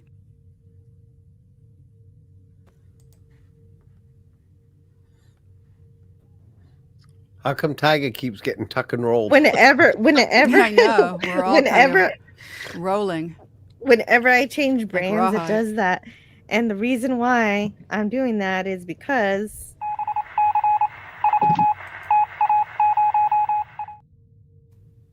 okay, so we got an update from Scotty R37 over at the Toronto Film Festival. It's not a big update. He just says, in line, this may actually work. Oh, brilliant. So he He's is at in the line. film festival? Wow. He's at the Criterion Closet, specifically. Lucky him. That is so cool. All right. Yes. Greek letters Lassen. You leave dogs alone. He wants to roast. Yeah. No. Let's not read that one. He's a no, troll. no. I will do Don't that you to know you. you don't if you do that shouldn't to my really doggy. comment on everything that he says because he's a troll and you're just Yeah. giving him gratification when you Well, do that. he knows that though. He knows what he's doing. That's He knows what yeah, he's that's why he doing. says inflammatory things. No. Well, I mean, Tuck and rolled. You know, my best friend is a troll. Like Scotty love says stuff like trolls. that about Oh, cats. Scotty is such a troll. Scotty doesn't go right. on and on Oh. about it. I love Scotty. Yeah, it's Well, I don't know how I feel about Scotty. Sometimes he drives me Me right and up the Scotty wall. have our good days and bad days. Trust me. Exactly, Me and him have banged exactly. heads plenty. I like Scotty. I have no problem. Me and him talk all the time, but he knows when when he pushes my buttons, I kind of bite his. I'll snap back at him. I personally He have knows very me little now. respect for trolls. That's just me.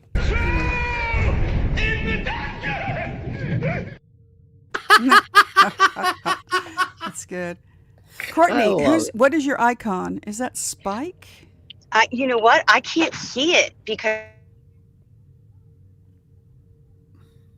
But I don't see know her right own now. avatar. Oh, it's a man sitting with very blonde hair, with his elbows on his knees, looking at something on the ground that might be No, a it's body. like a man with his arms at a woman. Yeah, I think is it Frankenstein or something? I don't know. I can't remember. No, which that one ain't. It looks like Spike. Could be from Buffy. I have a lot of them. Okay. And I don't know what was on this because this is my StreamYards app, and apparently. Yeah, the lady lying down is mountainous, but that's the angle. The angle shooting right down her cleavage. Wow. Well, Old Man Bird has sent a $9.99 super chat saying, Scotty R37 better come back with the girlfriend.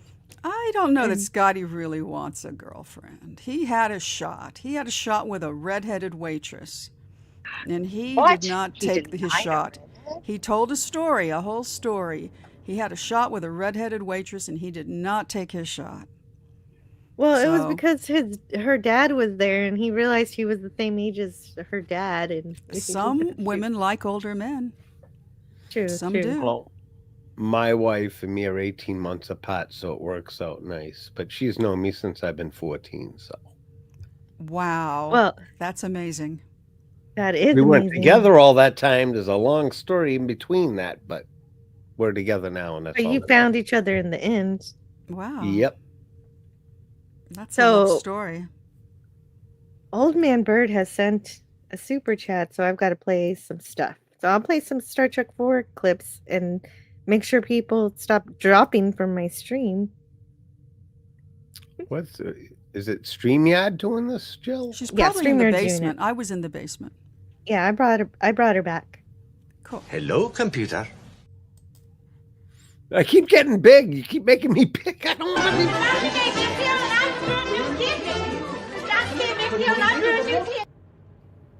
Yeah. Man, she is working that line. I love it.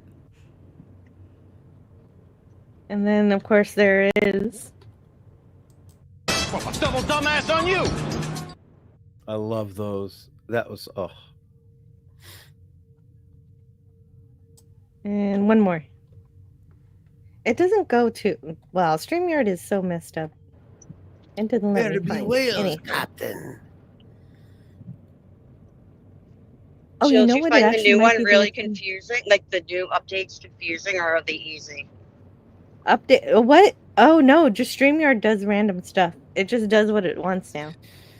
Well, I got I got renewed for an entire year, and I haven't even been streaming. I was so mad that I got charged, and now I feel like I have to start doing stuff. But I opened it up. There's all these new things on there, and you know me, I'm not tech savvy, so I was like, whoa, what's going on back here? Oh, that's a good collectible there from 2001. That's a monolith. I don't even know. Stone Rocket, are you here? That's hilarious. Well, we'll bring it back up in a minute. That thing's a classic collectible. Whoever put that up there. That's Stone Rocket. He'll be back in a bit. It says it's not a party until the redhead shows up. Yeah, that's what I put. No, that's my avatar. I can be. Oh, that's you. Because I knew that I knew what that one said at least, so I didn't know what the other one was. I just picked a bad time to bring up Stone Rocket's toy. Are you a natural redhead, Courtney? You were talking about redheads with Scotty. So I just learned this term. I'm a day walker, I think is what it's called. He's a day walker. I was like I was white blonde, like Children of the Corn when I was a little girl. But then I turned kind of strawberry blonde as I got older, and so she's more like Malachi now. I haven't really seen my natural hair color in years because I've been dyeing it since like 8th grade because I was a punk rocker. Yeah, once you start, you never stop dyeing your hair. Definitely have to. Somebody told me that, and I think that's true. But the nicest thing about men who love redheads is they don't care how you get there. Courtney is not particular. Well, I definitely have the gene, and my mom is a redhead. My mom is like, she's more of like she is the perfect red. Well, not she's gray and white now, but she is had the perfect red hair. She was like a, you know what I mean? Not like a gingery. She was like a red. Oh wow, that's nice. I would call that ginger, but unless you mean auburn. It is. I guess it's not as coppery. Or auburn, is that what I meant? Probably. As long as you're not walking down the street saying, Outlander! I did get my hair colored. I did get my hair colored strawberry blonde before, so I really like that shade. Oh. DJ Play9 says the Great Gazoo should have had his own series, Marvin the Martian too. Yes to Marvin, no to Gazoo. Gazoo was terrible. I love Marvin. I'm afraid, Marvin yes. the Martian. Liking the Great Gazoo is just like it's like liking, God, what's that awful character in Scooby-Doo on the second season? It's like Scrappy-Doo? Yeah, Scooby Don't. Scrappy-Doo? Yeah, Scrappy-Doo. Oh, yeah. Scrappy. I thought he said Crappy Doo. Puppy power! Oh, it's so awful. So yeah, the Great Gazoo is kind of. I like what they did in the movie with him. But made him like he was an adult and he just never grew and he was a real dick. I thought it was funny as hell when they made it into the live movie, the way they made Scrappy into an evil guy. It was funny as hell. Yeah, because some dogs do stay little forever. Yeah. He was just an evil little bastard. I hear the New York in you. The New York. I'm not from New York. No. I'm a Massachusetts. But you're still in Florida. Are you Mass? You're a Mass. I'm a masshole. Southern Massachusetts, he's saying. I got to look up. Jill. I lived in Boston for a while. Brockton is like 20 minutes from, not even 20 minutes from Boston. I was born in that area. Brockton? I'm a No Brocktonian. way. I did I did like teaching observations in Brockton. That's really fun. I used to work at the fairgrounds when I was a teenager. When I was a teenager, it was my summer job working at the fairgrounds. Oh, that's very cool. Yeah, I went to Berkeley College of Music in Boston. So yeah, I taught afterwards south of Boston in Taunton, which is basically Rhode Island. Taunton. One of my best friends lives in Taunton. We were just we were just up north. I was just in Taunton. I always say, because like I'm from Philly, even though I lost my accent, but I say I taught in Taunton. It's not because it's not their accent. Anyways, I live in Florida now. They can have the Northeast. I'm in Colorado, so we've all moved on. Sorry to digress. No. I just you guys are meeting. The accent, it's and I was great. like, is that New York? But no, that was making friends is definitely part of shore leave. That's so funny. So you're right on track. What Greek letter says strawberry red color? Shore leave. It's just open talk, so we can talk about anything you're looking forward to coming up in theaters. Or I anything you want to automatically watch. think of like going down the shore because I grew up in Philly. Going down because we say like instead of going to the beach, we go down the shore. That's what I think of. But I thought it was like a beachy type of theme. Is that weird? Oh no. Well, we're getting Hitchhiker's Guide to the Galaxy from Jason Love. Depressed. Don't talk to me about depressed.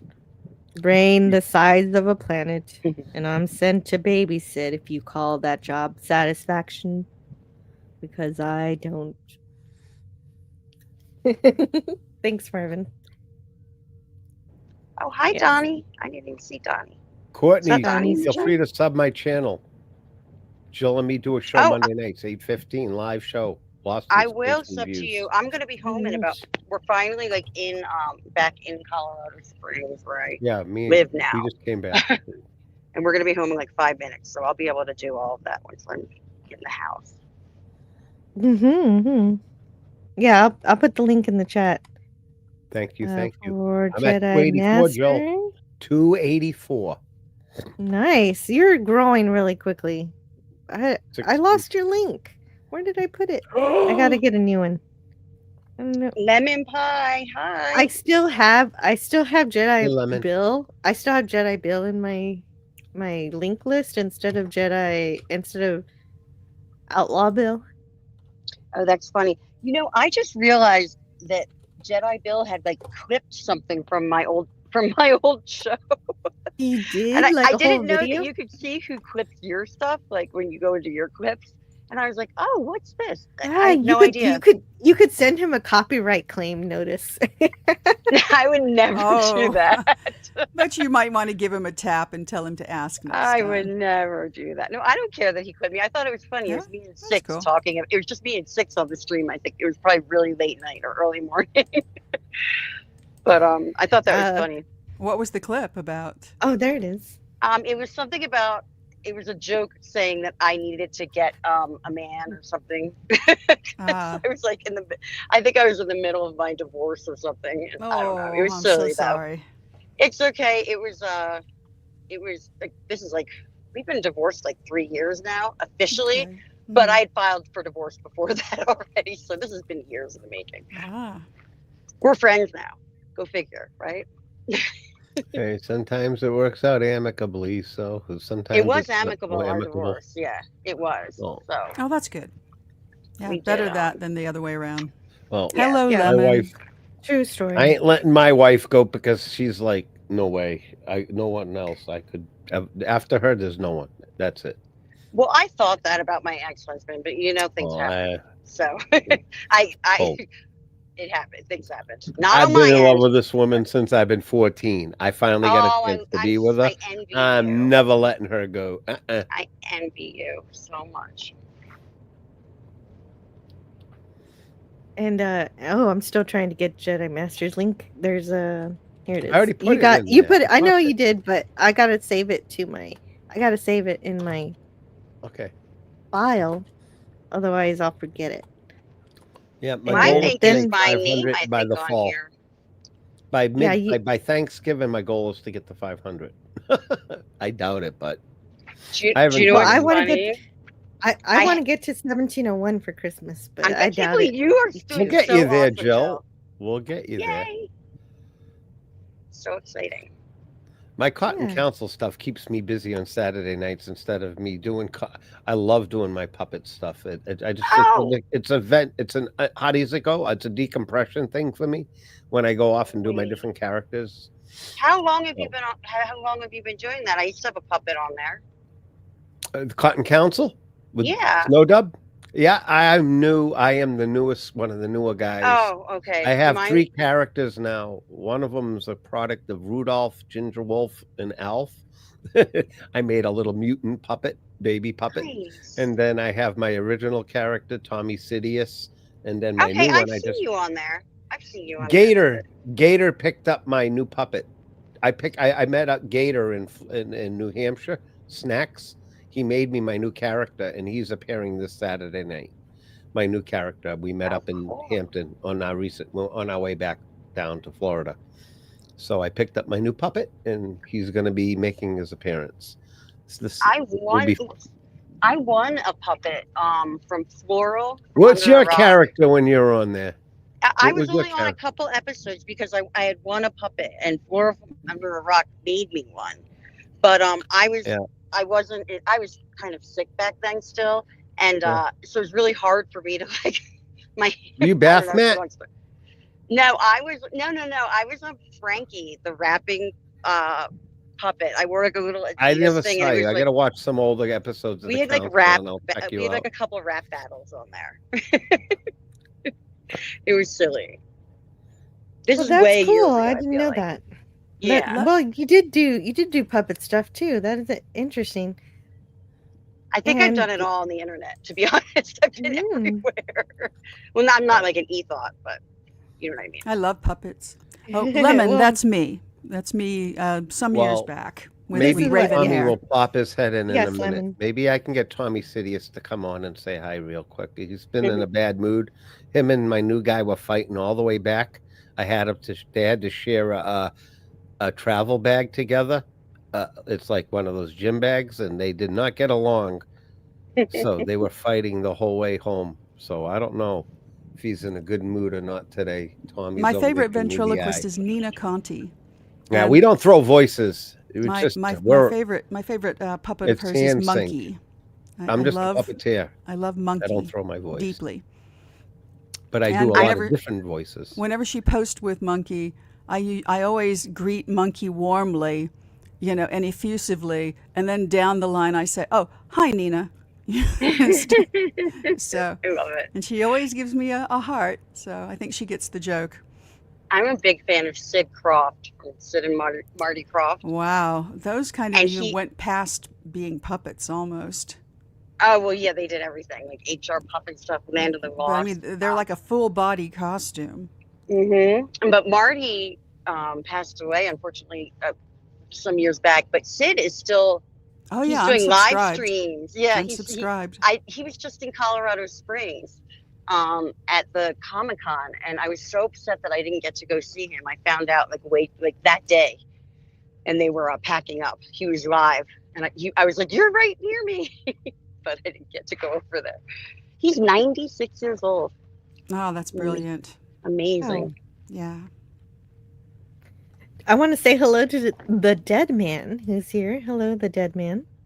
Hi, and dead man. Lemon Pie asks, are you wearing your sunglasses at night? I think it was daylight, but I did wear them the whole time inside for the effect. You should see the shirt I had on. It's a hoot, too. What was the shirt? I wonder if I still have a picture somewhere. Let me go see if I can find it. I don't know. No, I don't think I have it handy just now. It's like the head of some sort of cartoon character with a mouthful of teeth and black spiky hair. Very sort of Gorillas looking, if you know Gorillas, yes. The band. I know who you're talking. I know exactly what the type of character kind you're of a about, Big Daddy Roth effect. Cool. Yeah. And so Jedi Master has left the stream. Instead, we have somebody else here. And I forget his name. Oh, we get to see him. Hey, oh, there he is. How the hell are you guys doing? What the heck is going on here? Yeah, I'm so sorry. I forgot your name. Can you reintroduce us to you? My name's Tommy Sidious. Ah, that's right. Okay. Mr. Sidious. I joined the dark side of the Force because I got shot in the face in 1992. That motherfucker Spider got me into trouble. Oh, I got shot. You're feeling some vengeance against who? Constantly. Oh, okay. Well, hopefully you're here to talk about some stuff and things. And Donnie says, I love puppets. And Wallace Link says, my favorite puppeteers are Jim Henson and Frank Oz. And and he always, Jim Henson's obviously awesome. And always Lemon Pie, because when you're a cool person, the sun shines 24/7. Oh, right. Actually, that's a really nice chat. That's why Tiger Stripes needs her sunglasses during. Yes, because Lemon never stops shining. Is that I forget the puppet's name again? I'm so sorry. Frankie was. Wait, no, mine's Frankie. What's his name? Mr. Sidious. Mr. Sidious. Have you ever met Wilton the Troll puppet? No. Okay. Okay. Hold on. We just got home. My dog was freaking out. He wants to get out of the car. Hold on. I'm small time. Nothing special.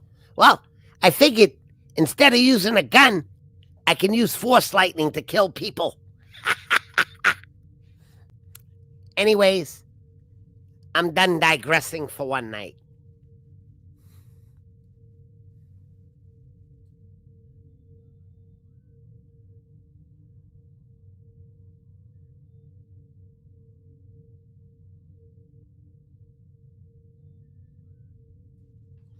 Yeah, that's just a little bit. I can't really get into full character here because my mouth is a lot more foul. He shoots himself in the face with nail guns and stuff like that. He's not too smart of I made him to like just a Joe Pesci knockoff. Like it was a starter puppet. Now I got my real character, so that's that. He's just a joking around type of thing. Well, it's good that you have him to fall back on though when you need him. Oh, yeah, and I got the other one that's not going to come out very long. The other puppet that I made is a mutant. And I don't know why this is a provocative question. Greek Letter says, Do you take your puppets with you when you go to the toilet? I don't understand why you would.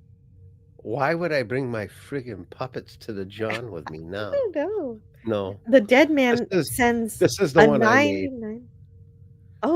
Oh, is that the one you got, or you made it yourself? That's a combination of Tony's puppet Alf or Rudolph and Ginger Wolf, the horse, Ginger Horse, and this is their offspring. He appeared right before I went away. Only 3 people knew about it, and it's a big, huge. Now they owe back child support. The storyline is it's funny, and they're both denying paternity. Alf is lawyered up and everything, so just goofy little storyline shit. Cool. Well, yeah, you got to have lore. So the dead man sends a super sticker, 99 cents, of probably a poop emoji because that's what he sends. And I want to see, yes, it is indeed a poop emoji.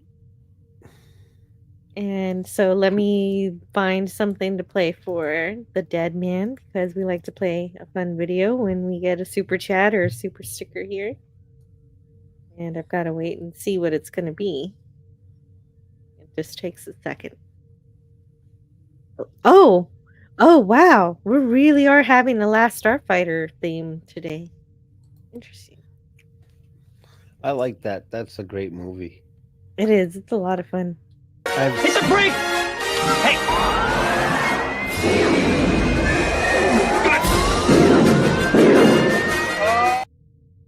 May the luck of the 7 pillars of Gulu be with you at all times. Stone Racket. They don't make them like that no more. Even though the visuals weren't, you could find some clipping, it was still such a great movie. Stone Racket says he's still not here, but let me know when you're back, Stone Racket. What happened? Oh, we lost Courtney. That's what happened. Yeah, she's driving. She's driving. Oh, yeah, she said she was almost home, and yeah, she's busy. Oh my goodness, everybody's just falling away. Ginger Wolf was on last night on the Hump Day show last night because I came on to the Hump Day show. I was not on the show, but I was in the chat last night. Yeah, what happened to Sparkles though, Miss Sparkles? I haven't seen her since before I left the trip for Maine. Maybe she's busy buying a new office chair. Yeah, Tiger, are you still with us? Yeah, I'm right here, listening. Oh, I just didn't know if you'd sub to my channel too, just in case you ever want to come and check out our show and even jump on our panel. We'll always like people that are interested in the content that would like to have something to contribute, and you're very knowledgeable about a lot. From my observation, yeah, I think you'd be fun. Gavin jumps on once in a while. Okay, good. Good. No, if you ever want to join us on a Monday night. I'm like a vampire. If you invite me, I come in. Just watch the episodes. I encourage everybody to watch the episode we're going to go over, and Jill and me, she does the break. We just have a great time, and we go over something that I'm very passionate about, and I still keep a good connection with some of the cast members in real life. And I have the Mark Cushman book. Yes, she does. I want one of those. That's on my. That's one of the few things that I should have, being the fan I am. Oh, I would like to say that Stone Racket has said, "Where did I go?" For whatever that's worth. Did he refresh? There he is. Okay, you lost connection to your microphone, so this time it wasn't my fault. Welcome back, Stone Racket.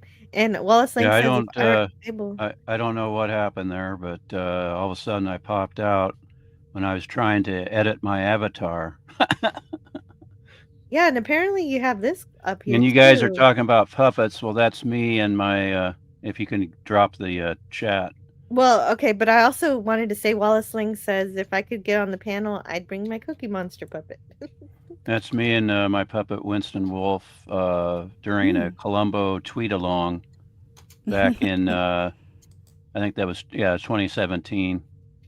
I was part of a Columbo group, and we would do tweet alongs. We'd be on Twitter watching the same episode at the same time and doing snarky comments and that kind of thing. And Winston Wolf was popular with that crowd on Twitter. So But since you guys were talking about puppets, that's me and Winston. I like Winston. That's you took nice. a picture. You took a picture of him with your Legos that you showed. Yeah, he was. That was the Chima War's Wolf Command Center or whatever that vehicle is called. Yeah, I had no idea what that was, but definitely cute puppet. Gosh. Well, it's good to have you back, Stone Racket. You were showing something else earlier too that everybody was interested in, but you were not here to tell us what it was. Yeah, that this thing. There it is. Yes, that. This is my monolith action figure that my best friend gave me. This is a number of years ago. I'd say probably 2015 or something like that. But it's full of stars. 0 points of articulation. That's the last words from Bowman. That's pretty hilarious.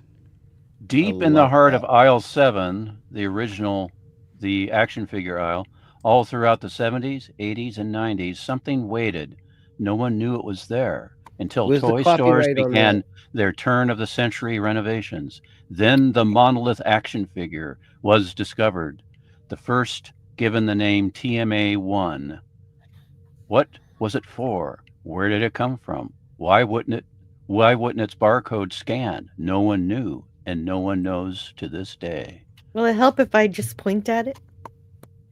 What's that? If I just point at it, and that'll solve the mystery. Oh.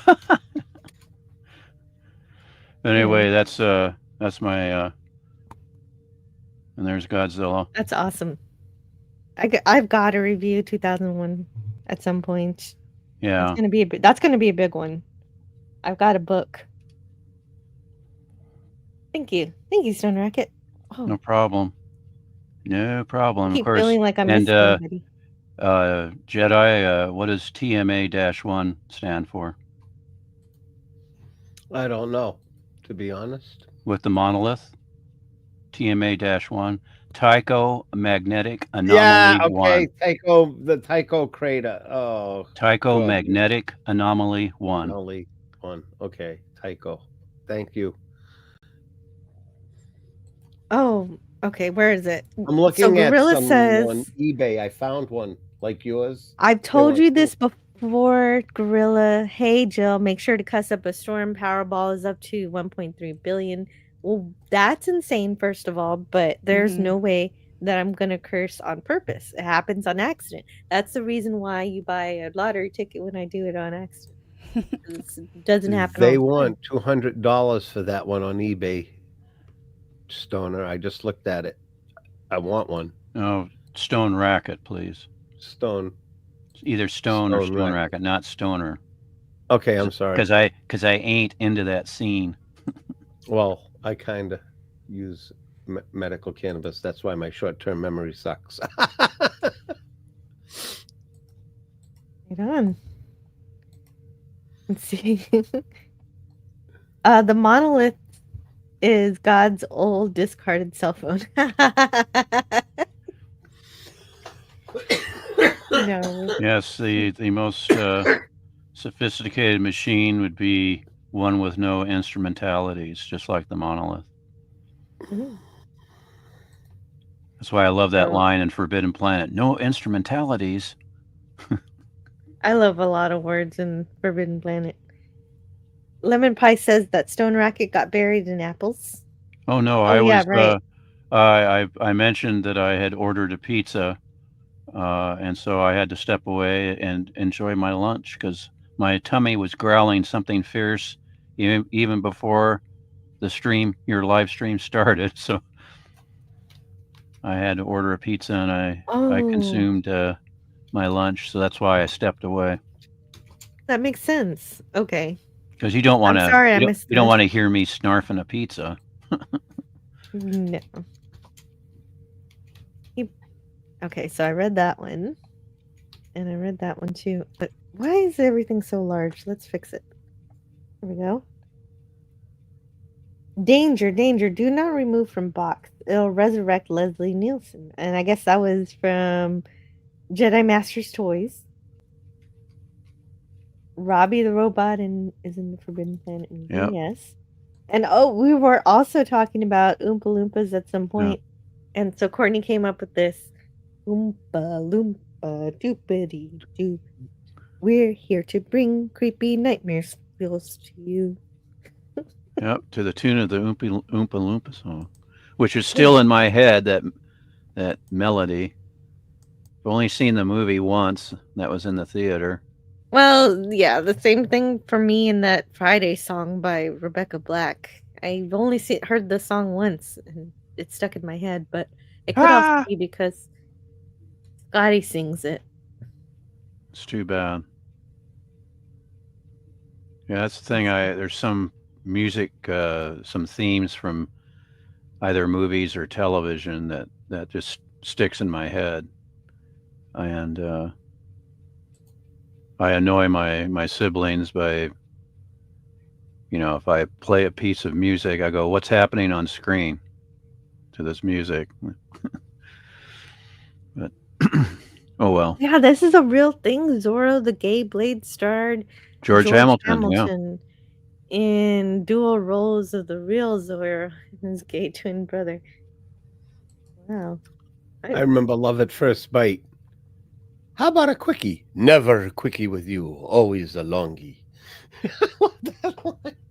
Longie. Love at First Bite, George Hamilton. That was a riot. Oh, I died laughing watching that movie. I like Dracula, so I like any spoofs on it. Mm-hmm. Let's see what else I've got for today. I've got other stuff. Actually, let's just look at some of the movies that are coming out. Where are they? I'm going to be subscribing to Netflix so I can watch Wednesday. Oh, yeah, Wednesday season 2. Mm-hmm. Yeah, and yes, I am both chewing gum and sticking out my tongue, lemon pie, just like the kids do these days, like a real idiot. I'm looking forward to seeing it first. I'm looking forward to I led the charge on idiocy. Yeah, I'm looking forward to seeing it because I have seen season 1, and the bro even asked to watch season 1, which he didn't at the time. So we're going to be doing the whole Wednesday, the TV show marathon. Right. Well, not a marathon. We'll probably take a few at a time. I have not checked out either season of Wednesday. I got mixed. I haven't really. I'm not going to judge it because I haven't watched it. Mm-hmm. It was good. It was good. Was it great? I might have to check it out. I feel like the TV show was really, really good, and the first movie was great. The second movie was really good. So yeah, I would call it really good. And you know something, whoever put this thing together really knows their Addams Family. Went well out of their way to throw in Easter eggs for longtime Addams Family fans. There's actual reference to the paperback book that came out back when the series was on. And that's on Beyond Zebra. Somebody who does that, they've really done their diligence. When I was a kid, it was that and the Munsters back to back every. I love those shows. Yeah. When I was a kid, the Addams Family came out of ABC, and if you didn't have an antenna on the roof, you couldn't pick up the channel. So I didn't really get to see the Addams Family unless I was at a friends of the family's house who had the antenna, and then somehow it always seemed to be on that. Maybe we went over just to watch it. And then the Munsters, I think that it's possible that the religious right were objecting to it because they would show it at midnight.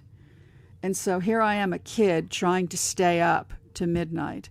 And inevitably, I would fall asleep on the sofa and then wake up just as the ending credits were playing. So I tried. I know, again and again it would happen. That's cute. Yeah. Where were you? And you didn't have VCRs yet. No, nothing like that. Austin, Texas. And so in Austin, Texas. Yeah, the ABC channel, I think, came out of San Antonio. And so your CBS affiliate would delay it until midnight? Wasn't the Munsters NBC? No, CBS. Yeah, no, they would delay it. Yeah, that's really odd. And they would. Okay, you said San Antonio is your ABC affiliate. So the Addams Family was from San Antonio. Mm-hmm. Okay. Yeah, and Gap After Dark wants Jedi Master to know that on the Target website you can get the Space Odyssey monolith action figure for $19.99. Well, that isn't the same. That's a the same knockoff. brand. I don't want to yeah. preprint or if I get one, I want he knows what I'm talking. Stone I Racket. feel the same way. Stone Racket. You know what I'm talking about. Yeah. I want the real deal. I'm not going to buy no I feel the knockoff same way crap. about the Invader from the Twilight Zone episode. I want the real one, the green one, and it kind of comes in a fancy box. And so I want the coolest one. Yeah. And those little invaders are so cute, and I need one. Those little fat guys. Penny. Yeah, the little fat guys. Penny's here. Hello, Penny. Oh, Penny's here. Yeah. I don't see her on screen. Where is she? I'm looking for her. I see There she people. is. There, yeah. Penny. Wednesday was good. Looks like Penny's throwing up a bone for the monolith, but I could be wrong about that. That's my gut. Yeah. Yeah, Wednesday was good. It was good. So she's also saying hello to Scotty, although Scotty is not here technically. He is on the ground reporting from the Toronto Film Festival. He's currently in line for the Criterion Closet, and he's going to go in there for 3 minutes, and there's going to be a video that's going to be recorded of him picking his 3 film choices from the closet. He only has 3 minutes to figure it out before he's able to get out of the closet. Mm-hmm. And we'll get. I can't wait. I'm waiting. I'm waiting. Yeah, I'm looking forward to it. Is this For the going to be next his thing. first content on his channel? It's going to be his second content because his first content was the cat watching Commando. I gotta go see that. It's cute. If I played it now, I'd get a copyright claim for Commando. Well, ladies and gentlemen, I wanted to come on and say hi, for my trip. I'm back home. Jill, you said you're going to be busy on the 8th, so we can go. You ready to go on? Would you be ready to go the 15th, the following Monday? Yes. Because I'm ready. I'll be ready again for the 15th. I was just making myself busy, and it's to the 8th is going to be. I'm going to go to Eclectic Goats channel and finish off the series. It was a series that we were watching, a loopy series. It was called Daybreak, and it's a pretty good Groundhog Day police procedural kind of thing. And we're gonna finish off that. I'm gonna binge watch it. I still have 7 episodes to watch, but I'm gonna do it for her. Oh, I'm gonna put together the material for the show for the next episode. I don't even remember. We're on 12. I know that, I think, because we left off at 11. But I will have that put together. I will be doing my other stuff on Saturday nights at 10:15. For those who don't watch the Cotton Council, please check us out. Snowdub. His show. If you have a good sense of humor and you're not offended, come and join us, because we will do everything in our power to offend everybody and have a good time through puppets. And we talk about all kinds of good stuff. And you can find me on my channel at Jedi Master. Please subscribe if you like Lost in Space and classic sci-fi, because we do everything from Lost in Space to Godzilla. Me and Gavin Blackburn did War of the Worlds, the classic 1953. Not the one with Ice Cube. No, please, that's blasphemy. That's not War of the Worlds. That is a pile No, I of know. Oh my God, Dao. it was so bad. Buku Dinky Dao. But yes, the 50s War of the World is. That's right. The one with the Gene George Barry Pell and production. Robinson.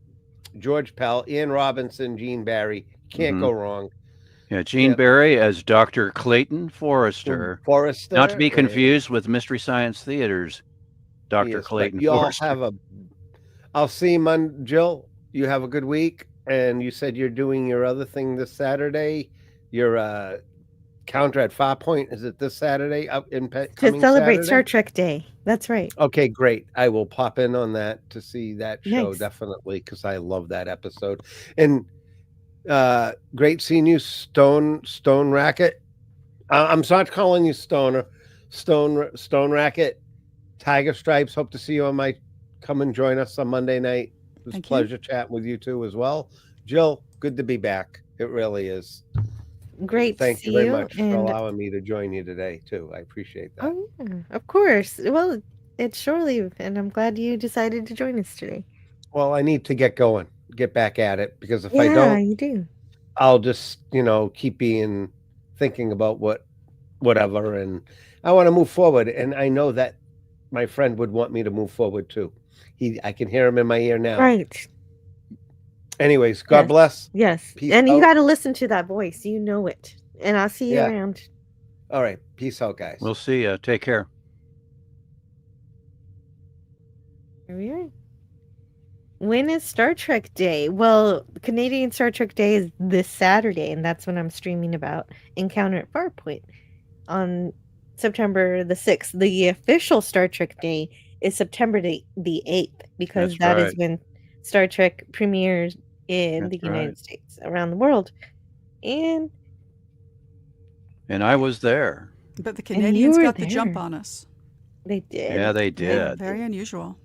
And sneaky Canadians. And Tiger Stripes, were you there on September 8th watching NBC? I saw Star Trek first run, but I don't really remember. I don't remember if I saw the first episode or not. But I was a fan. Yeah, I think I was the only fan in my family. I think I probably watched it on my own largely. Was it Saturday night? It was on Thursdays at 7:30, I believe, and that's how I was able to watch it, because it wasn't on a weekend, because my father was gone all week and he took over every weekend, and so when the show switched to Fridays in the second season, couldn't watch it as much, and then the third Friday season was the death slot. No. Oh. It went to Fridays earlier in the evening, and then the third season it went to 10 o'clock Eastern, 9 o'clock Central, and that was the death slot. But the thing is, what was the death slot? The death slot for shows back then was late on Friday night. But the thing is, Star Trek, more often than not, won its time slot in the third season on Fridays. If the Mark Cushman book details that quite explicitly, it rarely slipped out of that. A few times it was tied with the competition. Yeah, that's why it always bothers me that people say that Star Trek died because of the ratings, but ratings were really good. The ratings were fine. It was Roddenberry. The NBC executives just couldn't stand him. They just studio executives in general do not like science fiction. It's beyond their mental ken. And so they assume that nobody else enjoys it and nobody else can understand it. That's very true. There was a regime change at NBC, and also, of course, Paramount taking over. That also was a detriment to Trek, and so it was just there's all kinds of things that spelled doom for Trek. Yeah, and he tried to get it better. He wanted to get it out of the death fund. He was like, "Oh if you yeah, do that, I will be there for season 3." You bet. But they didn't listen. And they should have given him his word. Yeah, they promised him a Monday night time slot, and he said, well, we can't give you Monday, how about Tuesday? Anything but Friday late. Yeah, and it killed him to have to step away, but he had to keep his word, otherwise he knew that other executives wouldn't take him seriously when he made threats. So he gave him an ultimatum, and he couldn't back down from that. Yeah. And it hurt him to step away, because after that, of course, everybody else started stepping away. And so Star Trek became a shell of its former self almost, even though half of season 3 is not that bad.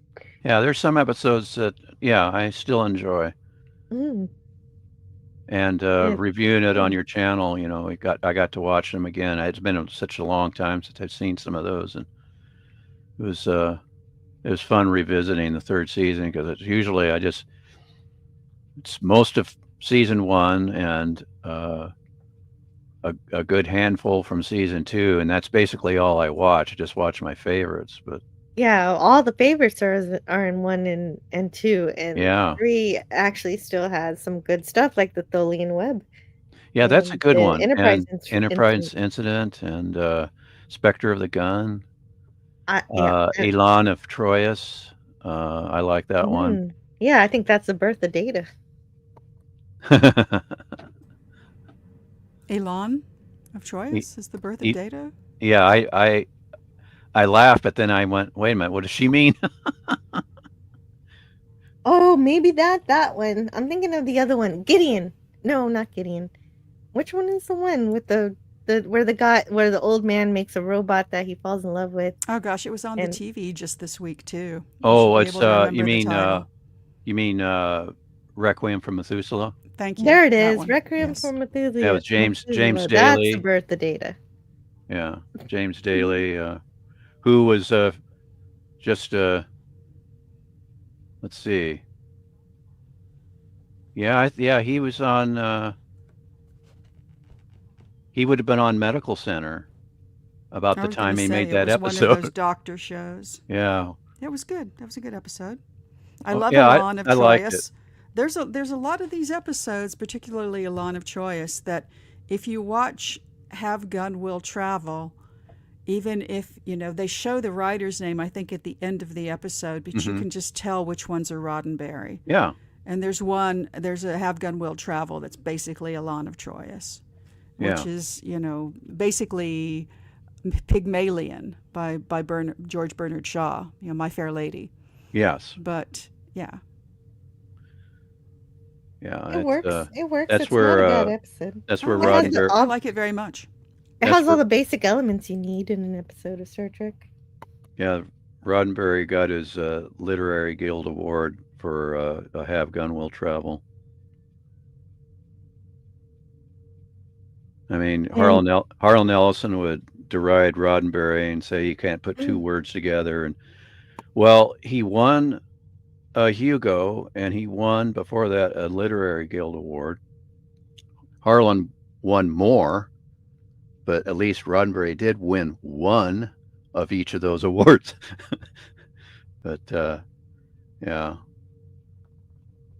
I mean, Roddenberry lost his muse when he was doing Star Trek, but before that he wrote some good stuff, especially when he was writing for Have Gun Will Travel. Well, he was a producer in Star Trek. That's not the same thing as a writer. Showrunners who do it all, they're very rare.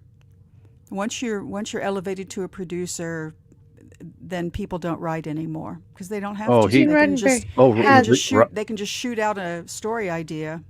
Yeah, but Roddenberry wrote and rewrote people, and that's why so many people left in disgust, like John D.F. Black and John Meredith Lucas as associate producers. Because it's unfortunate because John Meredith Lucas is kind of the hero of season 2. Yeah, and well, Gene was definitely a writer, but he was always better when he allowed for teamwork to polish what he's done. And thank God he let Dorothy Fontana do some writing, and he just said, if you can fix this Way of the Spores script, I'll make you story editor. And she certainly fixed that script by Jerome Bixby. Became This Side of Paradise. This Side of Paradise is one of my favorite episodes. Yeah, it's so well done, even though it has kind of a silly resolution, but it's fun. It's the broadcast of itching powder, and everybody, gets angry. But the good hippie episode. The best, it's an indictment of the hippie movement and drugs and communes and stuff. But the scene where Sandoval and McCoy confront one another, that's one of my favorite scenes. We won't need you as a doctor. Oh, no? You want to see how fast I can put you in the hospital? Oh. That's funny. And of course, McCoy gets the upper hand by punching Sandoval in the gut. Yeah. I'm sorry, Sandoval. I don't know what made me do that. Yeah, it's one of my favorites. Yeah, there's so many, and there's such good dialogue for Spock. Mm-hmm. You know, what he says to Layla in the transporter Finally. room. That's one of my favorite scenes. For the first time. Yeah, and then the ending is one of the great endings. You haven't said much, Mr. Spock, about Omicron Ceti 3. I don't have much to say, Captain, except for the first time in my life, I was happy. That's it. Yeah, awesome. Wallace Link says Gene Roddenberry wrote for Dragnet, Have Gun Will Travel, and wait a minute. No, he didn't write not for the Twilight Zone. He wrote for did he write for the Lieutenant? I know he produced it. I can't remember. I think he wrote it. Think so. I think so. Story And or that's two also there. where we see Leonard Nimoy and the Lieutenant. Mm-hmm. And Nichelle Nichols, and of course Gary Lockwood was the star. And the Dead Man says, I'd like to see Vince Gilligan write a Star Trek episode. I think he could do a good job, possibly. I can't wait for somebody besides Secret Hideout to make a Star Trek. Oh, yeah. Anything. Oh, yeah. You and me both. Yeah, and that's what I'm hoping for in the next couple of years. Yes. Even if they don't, well, I'm really hoping for them to get rid of Secret Hideout altogether, but I don't think that's... Well, I know Kurtzman's contract will run out, and hopefully Skydance will just let it run out and that's the hope. And say good riddance. Yeah, because isn't he supposed to stop production at a certain point by August of next year? And then he's done. And this, you looking forward to the Starfleet Academy series? Am I looking forward to the Starfleet Academy series? What a question. Yeah, it's like, no. I haven't watched any of Kurtzman Trek, and I never will. I have, and I regret every second. Yeah. But I got to talk about it.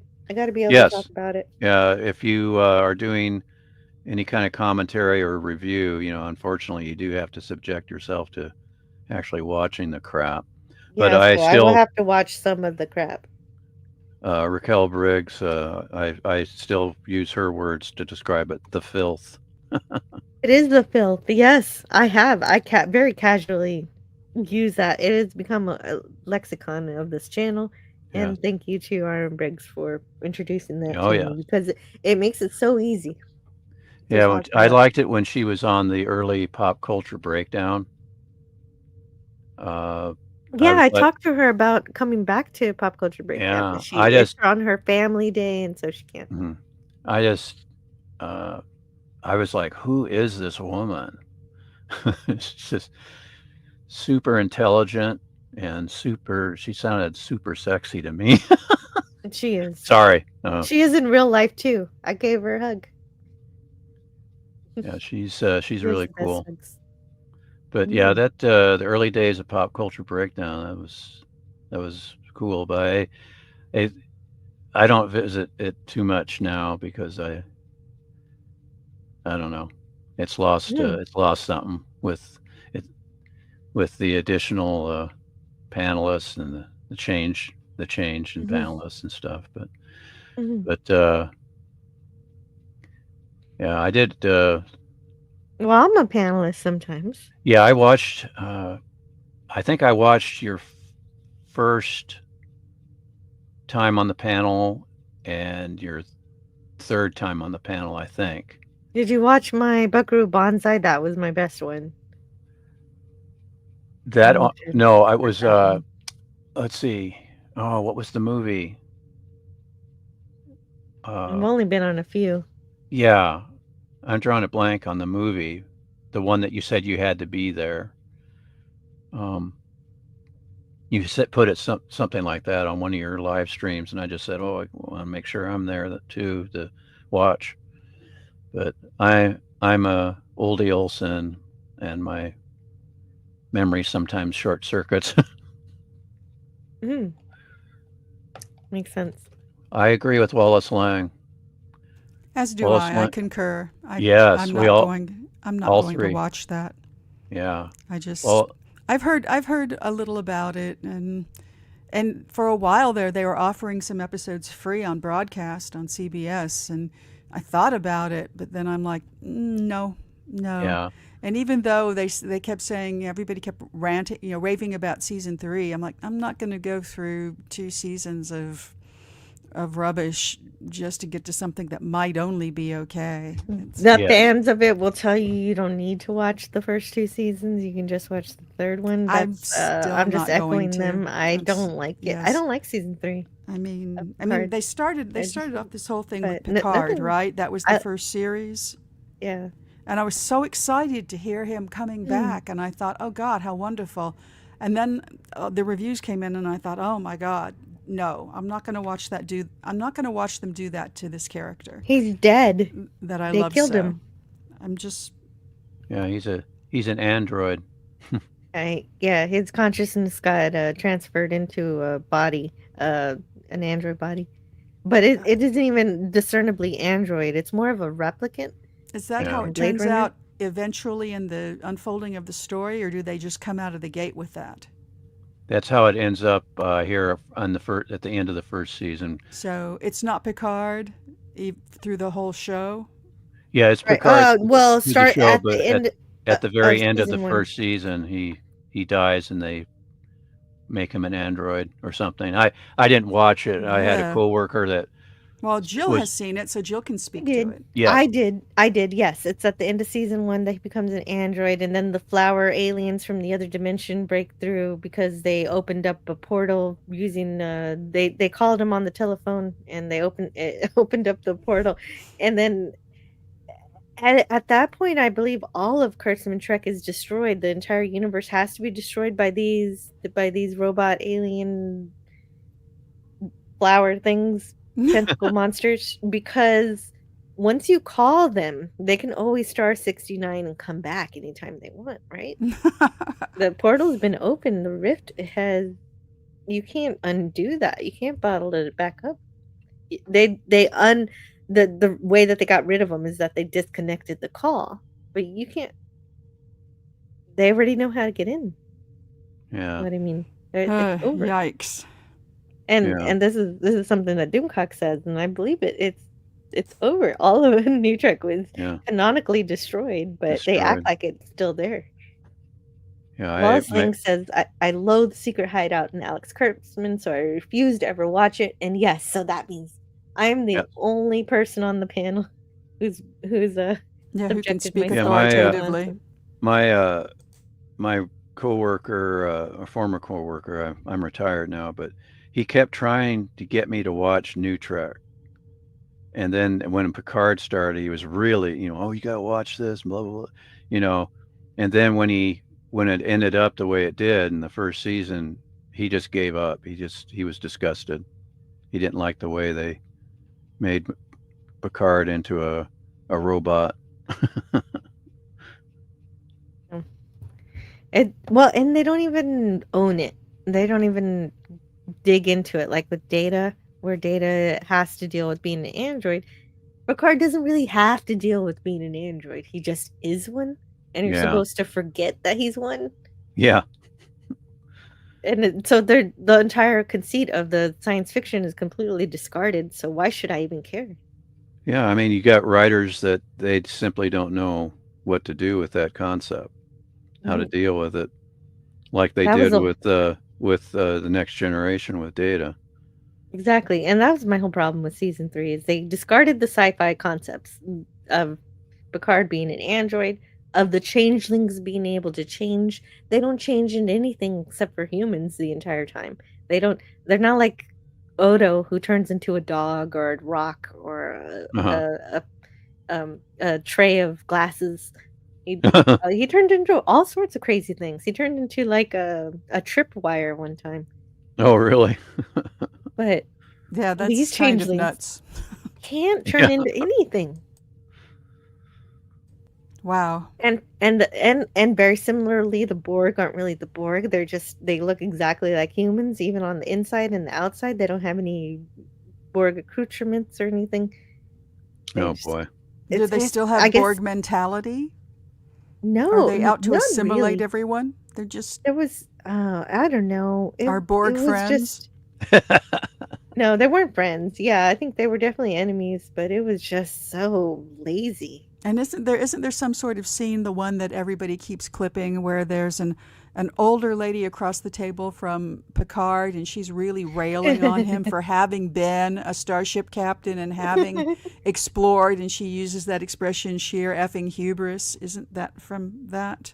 That's from the first season, isn't it, Jill? Yes, that's season 1. Yeah. Okay, that's what I'm just checking, just Yeah, to make sure that's about all I've seen my as version well. of reality is correct. Yeah. Yeah, no, I don't need that in my life. Exactly. Another thing I don't need in my life is season 3 of Strange New Worlds had some of the worst Trek episodes ever. It's getting worse, not better. And I can tell it's getting worse, not better, because even in season 2, Scotty was like, I gotta watch the one with the lower decks crossover. But he doesn't want to watch any of the season 3, and neither do I. Yay. Well, I haven't had to. Nobody's made me yet.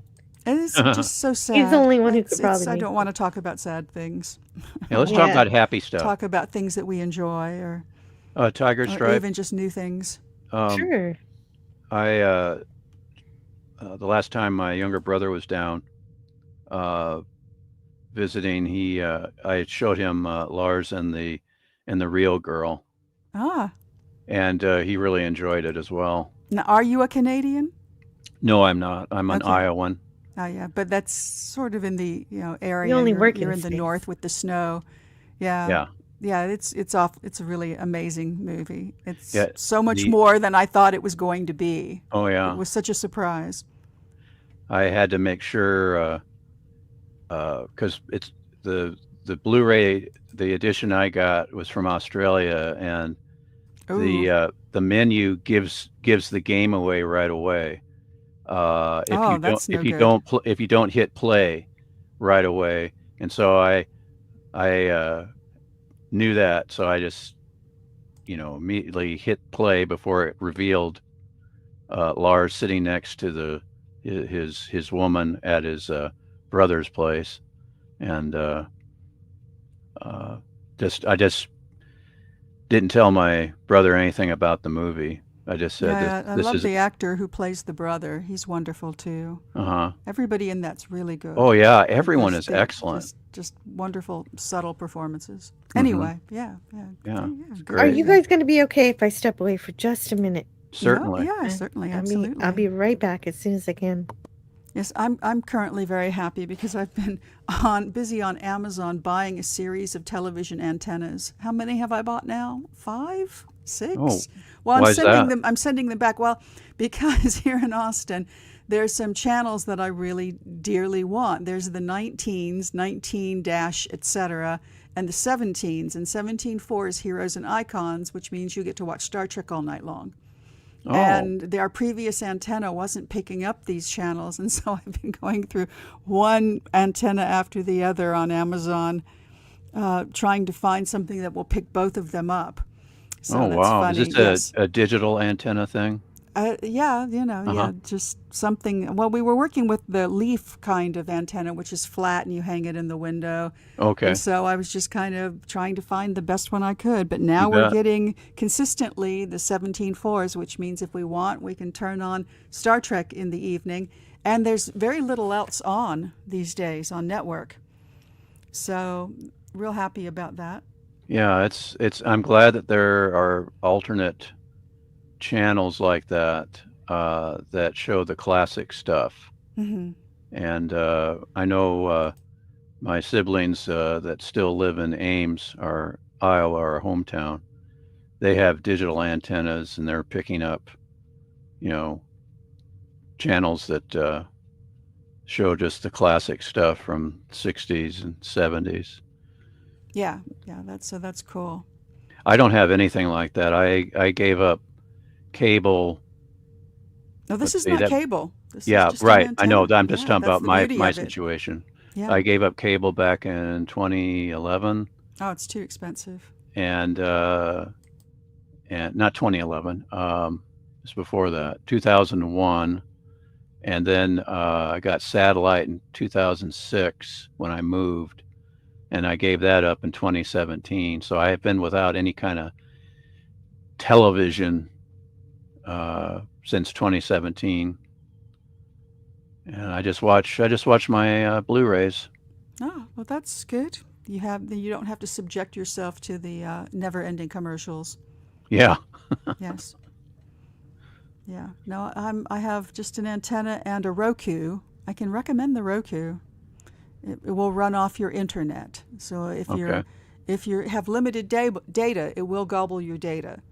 But you just pay for it once, and you plug it in, and you can get a cheap one. You can get a used one for $25, and it's super. It's a platform that you can run streaming services on. Yeah, and, it's very economical. I turn them on, I turn them off.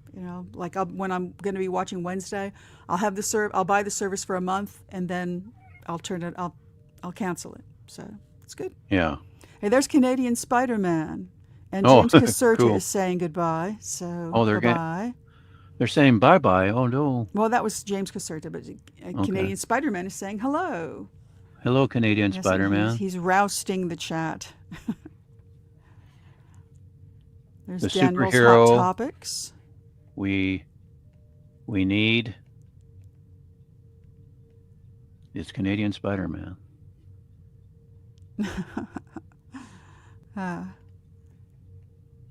Yeah, I've got. I live in an older section of town here, and also an older condominium complex. And because of the copper wiring, my internet is limited, so I can't really have anything, streaming to my television because I just don't have this.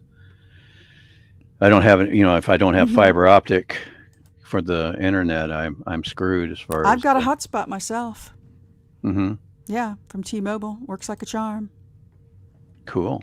Yeah, I mean, so I may have to go that route. Yeah, I may have to go that route. I know 100 gigs a month for basically $50. So I do run the risk sometimes of running out of data at the end of the month, but by and large, that's about as much as I need. Okay. Yeah. But I do try to do things to conserve it, like dial the resolution down from super high def or whatever they call it to just just high definition. Yeah. That kind of thing. Yeah. That sounds good. No, there's Herc 130. Herc 130. Hey ho. Hello, Herc 130. Jason Love is suggesting the movie Mask with Cher and Eric Stoltz and Sam Elliott. I have never seen Mask. Yeah, I've never seen it either, but I've heard good things about it. Mm-hmm. And I think wasn't Cher nominated for an Oscar for that movie? She might have been. I think it was considered an important film. Yeah. That makes a difference. It's not the lighthearted one she won for, but no, she for might have been Moonstruck. nominated. Yeah. What'd you think of Moonstruck? That was great, and I'm not a very big Nick Cage fan. Yeah, but neither I liked am it. I enjoyed it. I mean, have I watched it and rewatched it? No, I think I saw it the once in the movie, and that was sort of enough. Yeah, I might watch it again someday. Yeah, I like a romance. Yeah, it was fun. I saw that in the theater, and I thought it was pretty well done. And for a while, it was offered on Yahoo, not Yahoo, YouTube, for free. And I go, oh, well, I'll bookmark that and I'll watch it later. And then when I went to the bookmark, that it was happens. no longer available. Yeah, they just slide away from you if They you slide don't away. jump on it. Yeah. I remember at the time that I was talking with a friend and we were just kicking around who was going to win the Academy Awards. And he said, well, who's going to win Best Actress? I said, Cher. Cher, he said, you're kidding. He was really upset by that thought. I'm like, that's what the skinny says. That's what the word on the street is. She's she was really good in this. that movie. She was very good. I thought she deserved it. Yeah, she had a nice arc. It was a bit of a Cinderella story. Yeah, I was still watching the Oscars back then, so I was rooting for it as well because I'd actually seen the movie. Yeah, back when the Oscars were fun. Yes. And Jill is glowing. Yeah, I've returned. Yes, I'm glowing Jill. thanks to Fat for Hire, who made me a Vorta. Yes. And Sigvaldison. Hello. Sigvaldison. Yeah, Sigvaldison is here. Maybe with Jill disappearing, HC Hurt came in while you were gone. Into a HC production. Yeah, that'd be since Sigvaldison is part of the Harvey Cthulhu cult. HC means Harvey Cthulhu. Oh, that makes sense. Okay, so Harvey's gonna take over the show. That would be a dream come true. It would. That guy cusses too much for me. He's a lot of too much for me too. He's also a bit of a perv. Yes, and that too. Yeah, I find it really weird that there's some in the chat. Well, back when I actually frequented the Friday Night Frolics, but there's some in the chat that were so amused by the filthy talk from Harvey, and when Doomcock would do President Clinton. But anybody in the chat that would flirt with this individual would get shut down real quick, timed out, or outright banned. I thought flirt with Harvey? No, flirt with the person that Harvey's flirting with. Yeah. Well, I mean, if they're getting too dirty, like there's a difference between it happening as a performance and happening in real life. Yeah, well, I still think it's hypocritical, but anyway, that's that. Yeah, well, it depends. I don't think it matters if it's innocent, but if it's too offside, that's I'm gonna defend. I'm saying that they weren't out of line flirting like Harvey and Clinton were with the same individual. So but anyway, it's because it's a performance and one's a puppet. Yes, one's just a puppet. Yeah. Although don't tell Ziggy that. The thing is, when I was first in that chat, I saw some people that were, entertaining the conceit of Harvey being real and what he's, if he escapes from the containment field, everything will be destroyed. And I just went, oh, this is ridiculous. So I just went, Harvey's just a puppet. I know. He's just a puppet. I understand people who want to be playful, particularly during the show. Yeah, I don't mind that too. And they, right, they're suspending their disbelief. I get it. Exactly. Yeah. That's the whole fun in it. Yeah. That's the whole fun in it. I was there to troll just a little bit. Once in a while, I will do that. But I mean, it's funny. Speaking of trolls, oh, go ahead. James Caserta says Godzilla is currently vacationing off the coast of Nova Scotia, preparing to attack Manhattan Island. Oh, really? Yes, that just in. I didn't realize it was a news report. I would have played my new news report sound effect. I don't know. It's just Morse code on top of a newsreel intro. Yeah, Wallace playing.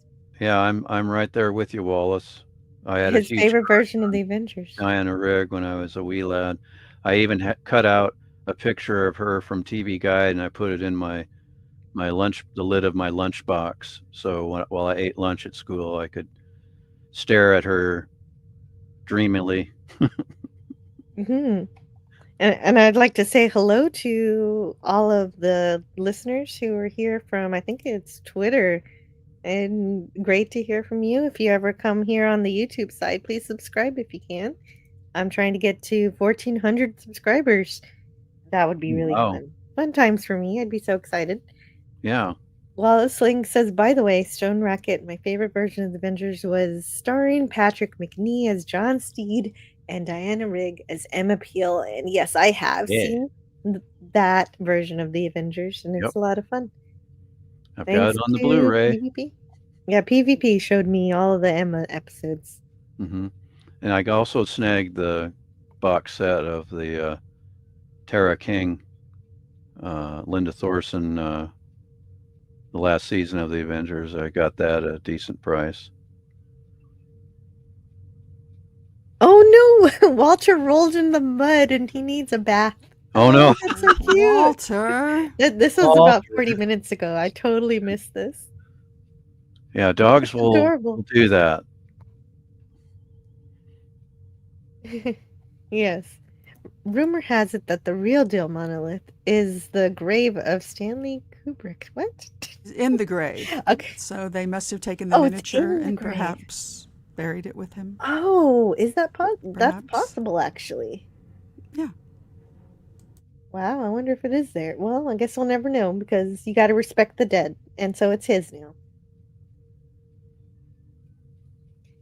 Wallace Ling says, in my hometown in the early 1960s, the station that was primarily a CBS affiliate was also secondarily an ABC affiliate, so it carried both the Addams Family and the Munsters. That's cool. Oh, Yeah, that's it was not locked down back then. Yeah. A lot of swapping going on, and not that many stations.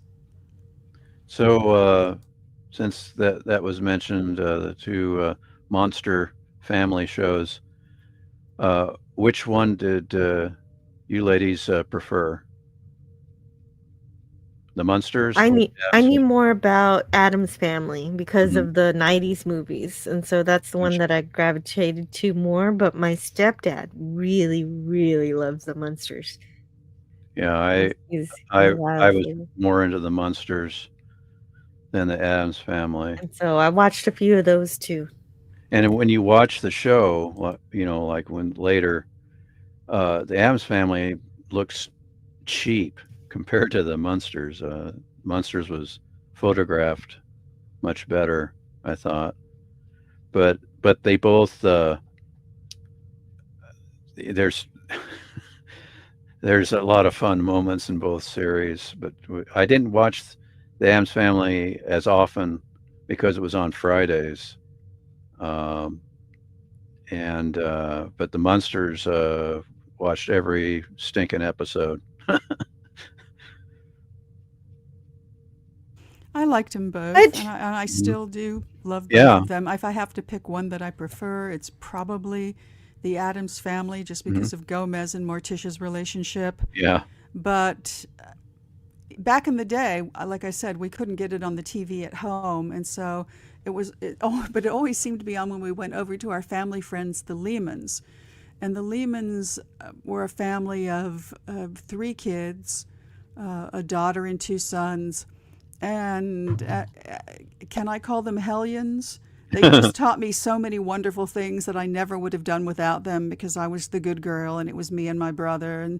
But when we were over at their house, and sometimes they would have sleepovers and big pajama parties where every kid in the neighborhood would show up. And their mother was very warm, and she was the kind of woman who didn't make a big deal about something. If you spilled something or broke something, she just understood that that's the way life is sometimes. And so I always connect the Addams Family with that family. Okay. Because they just always seemed a little beyond the pale, not just the socio-norm of the era, which was always very buttoned down and kind of tight-laced, but people who were a little looser and a little more imaginative and So that's a good memory. It is a good memory. But well, there you go. That's Wednesday. a good answer. I identified with that weird little girl. Yeah, it's funny when it's an Avon lady type. Is talking to Wednesday, and she's asking about what her mother uses, and what is it? She talks about, Wednesday says something about baking soda, and the Avon woman says, "Oh, she uses it for this." She goes, to keep. Oh, now I've ruined it. I can't remember what it was. And Wednesday just says, "No, just to keep." And I'm like, and it's like, okay, yeah, Morticia. That's a subtle joke. When you're a kid, you don't quite get that kind of joke. Yeah, but it's Oh, they say it took hours for both her and Yvonne DiCarlo to get into those outfits and makeup. That's right. They were really trussed up. Yeah, interestingly, the pilot of the Munsters has an entirely different sort of... Right. God, what was the name of the horror hostess with the mostest from Los Angeles back in the day? Vampira. Vampira, and she's a much younger woman, and it really doesn't work. Yeah, because Herman and Grandpa are so much older than she is, and right. she's very young and hip, and she's very modern. And she looks more like Morticia. She looks like a goth. Yeah, she does. Yeah, look a more like or Morticia, goth. But she's it so just young. didn't work. And then the kid, is a kid named Happy. That's Eddie. It's just awful in that pilot. He's just horrid. So I'm so glad they changed the cast in those two roles, because Yvonne was wonderful. Mm-hmm. Yes. And of course, Fred Gwynn and Al Lewis were like, "What? You're casting this Hollywood diva?" They were like dreading all of that because they thought she was gonna, be a super diva, and she was anything but that. And they got along just fine. Tiger Stripes, could you read this from Courtney? Yes. Courtney's Fellowship of Oddballs says, my favorite is Wednesday Addams being asked in the later movie with Ricci, why are you wearing black? And she says, wait. It's really, really good. Yeah, it's so subtle. That's one of the ones that kind of go over your heads. Yeah, I mean, I had not a lifetime, my earlier years where I would be here or I would be there. And you get guys every now and then, often men you don't know from Adam, who say, why don't you give me a little smile? At which point I would just say to them, I am smiling. Yeah. So, she colored my personality, Wednesday Addams. Oh, I think this is the correction to the line. Why are you dressed like you're going to a funeral? And the answer is, wait. Wait. Yeah. That's my older brother and I always cracked up when Gomez blew up his train set. There's something joyful in that. It's just hilarious, and then of course Gomez hit the sack. And he literally hits a sack that Lurch is holding and shakes the whole house. Yeah, I have to say the Addams Family has the stronger cast for me. I love both shows, but for me, Ted Cassidy and Cousin It and Uncle Fester and Grandmama. There's a great line in the Addams Family musical, which I saw. And I don't even know if it was in the original musical, because it turned out that they rewrote a lot of that show for the road after it opened on Broadway. And you saw a stronger show if you saw it on the road. But there's a point where Gomez and Morticia are actually having marital issues, surprisingly, and they're quarreling. And Morticia says something like, I've done everything I could to make you happy. And when you wanted to bring your mother into the house, I didn't argue that at all. And at this point, Gomez says to her, somewhat horrified, my mother? I thought she was your mother. That's a really nice point. You said Ted Cassidy, so I'm going to play this that I played yesterday.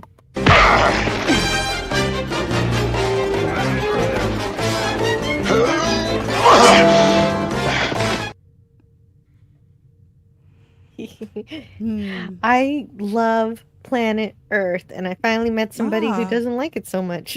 Stone Racket doesn't like it as much as I do. I think it's fantastic. I'm sorry that I didn't bother to try to find it and watch it and show up for that. Yeah. Oh, that's okay. That's okay. It worked out ages, perfectly. But I kind of remember thinking it was okay. It was just the pilot, right? It never made it to series. Just a pilot. Unfortunately, there was no more. I John think it's Saxon, beautiful. It has a good message. Yeah, John Saxon. On equal terms? On balanced terms. Yep, and that's another reason I didn't like it. It has Diana Muldaur. Oh, that's why you didn't like it. I like Diana Muldaur. No, that's that not makes sense. No, that's not the only reason. I don't like Diane Muldaur. It's I was just gonna stick with that. It's crap, but that's just my opinion. It's wonderful. because it's a series about a hopeful post-apocalyptic series where they're trying to rebuild Earth, and one little society at a time, because of course everybody's all mixed up, and all these villages have different rules depending on where you visit. And in this case, they found a village of people, or a subset of villages of people, of women who are subjugating men and everything. And so of course our heroes have to say, hey, you shouldn't be doing this. And that's basically the whole thing. And they make a difference, and it's good. Whee! Whee! We need 2 fast horses.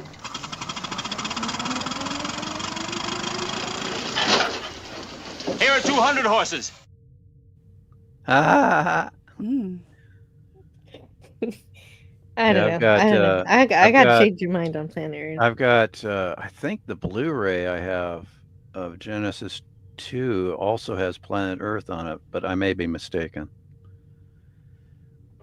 But I do have Genesis 2, which is not so hot of a pilot, but anyway, it has Marriott Hartley with 2 navels, so it's got that going for it. And of course, you've got What Little Girls Are Made of. Oh, yeah. Bong, you ring? Yep.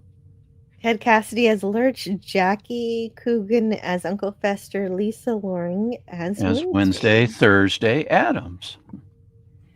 Oh. And Jackie Coogan, I have never been able to find anything to support this, but I firmly believe he was doing Curly Howard, as a character impression for Uncle Fester.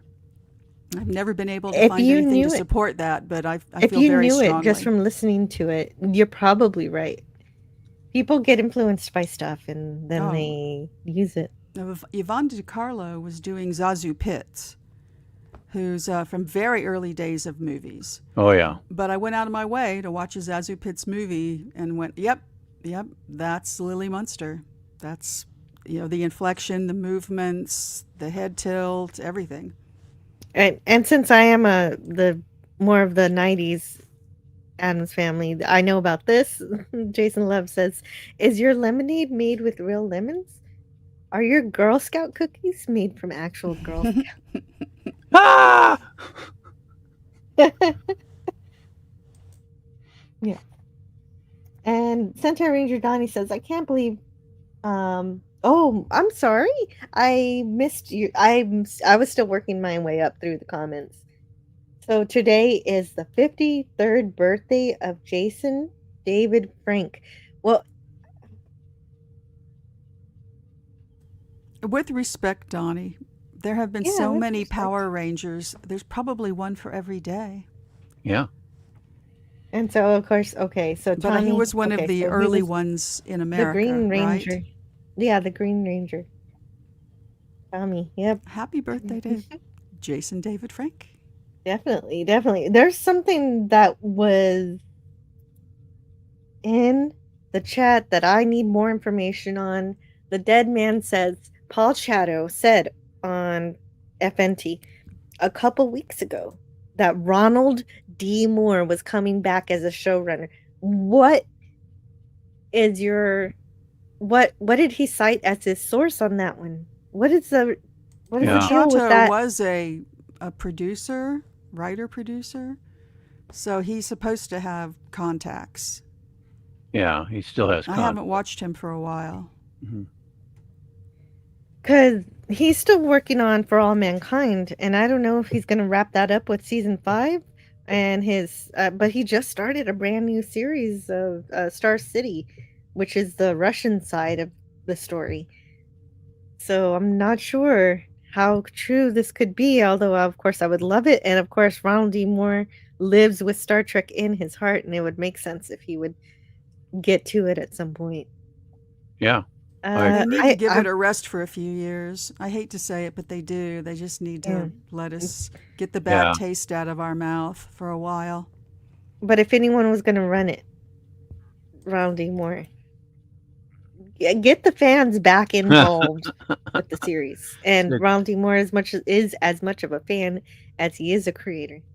Sigvaldison, Stone Racket, Harvey Cthulhu is not a puppet. He will free us all once. We free him. Great show so far, Jill. Tiger Stripes and Stone Racket. Why, thank you. Oh, thank you, Sigvaldison. And money. Ka-ching. Thank you so much, Sigvaldison, for the $5 super chat, which I will also read. Stone Racket, Harvey Cthulhu is not a puppet. He will free us all once we free him. Great show so far, Jill, Tiger Stripes, and Stone Racket. The only sad part of that is that the show does have to end because I do have things I need to do. This happened again. It happened yesterday. It's happening now, where we're ending on a high note rather than a low note. Usually, I'm out of things to do, but we still have lots of stuff to talk about and things to say. We've got to wrap it up here in the next 10 minutes. That's good. Good to wrap up on a high note. Yeah, talking about Addams Family, that reminded me of some Christmas gifts that my parents gave to my two older brothers. My oldest brother got a coin box that was basically the thing. I always wanted one of those so much. Coming out to grab the coin that you placed on the contact, and then the box would rock back and forth, and then the lid would open up, and a little hand would come out and grab the coin. And then my second oldest brother got an Uncle Fester's light bulb you put in your mouth and it lights up. And super cool.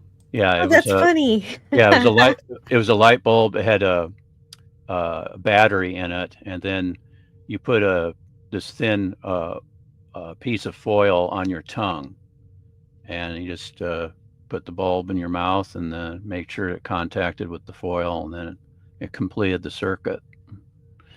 That's fantastic. And so you can make an Uncle Fester costume and have the perfect accessory. Yeah, you could have. Yeah, exactly. And thank you again, Sigvaldison. This is the video that the wheel chose for you, and I love it.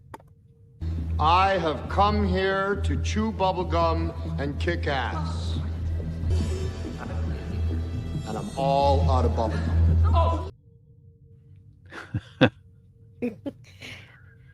For copyright reasons, I did have to edit that one, but yeah, but it worked out eventually, and I'm so happy with it.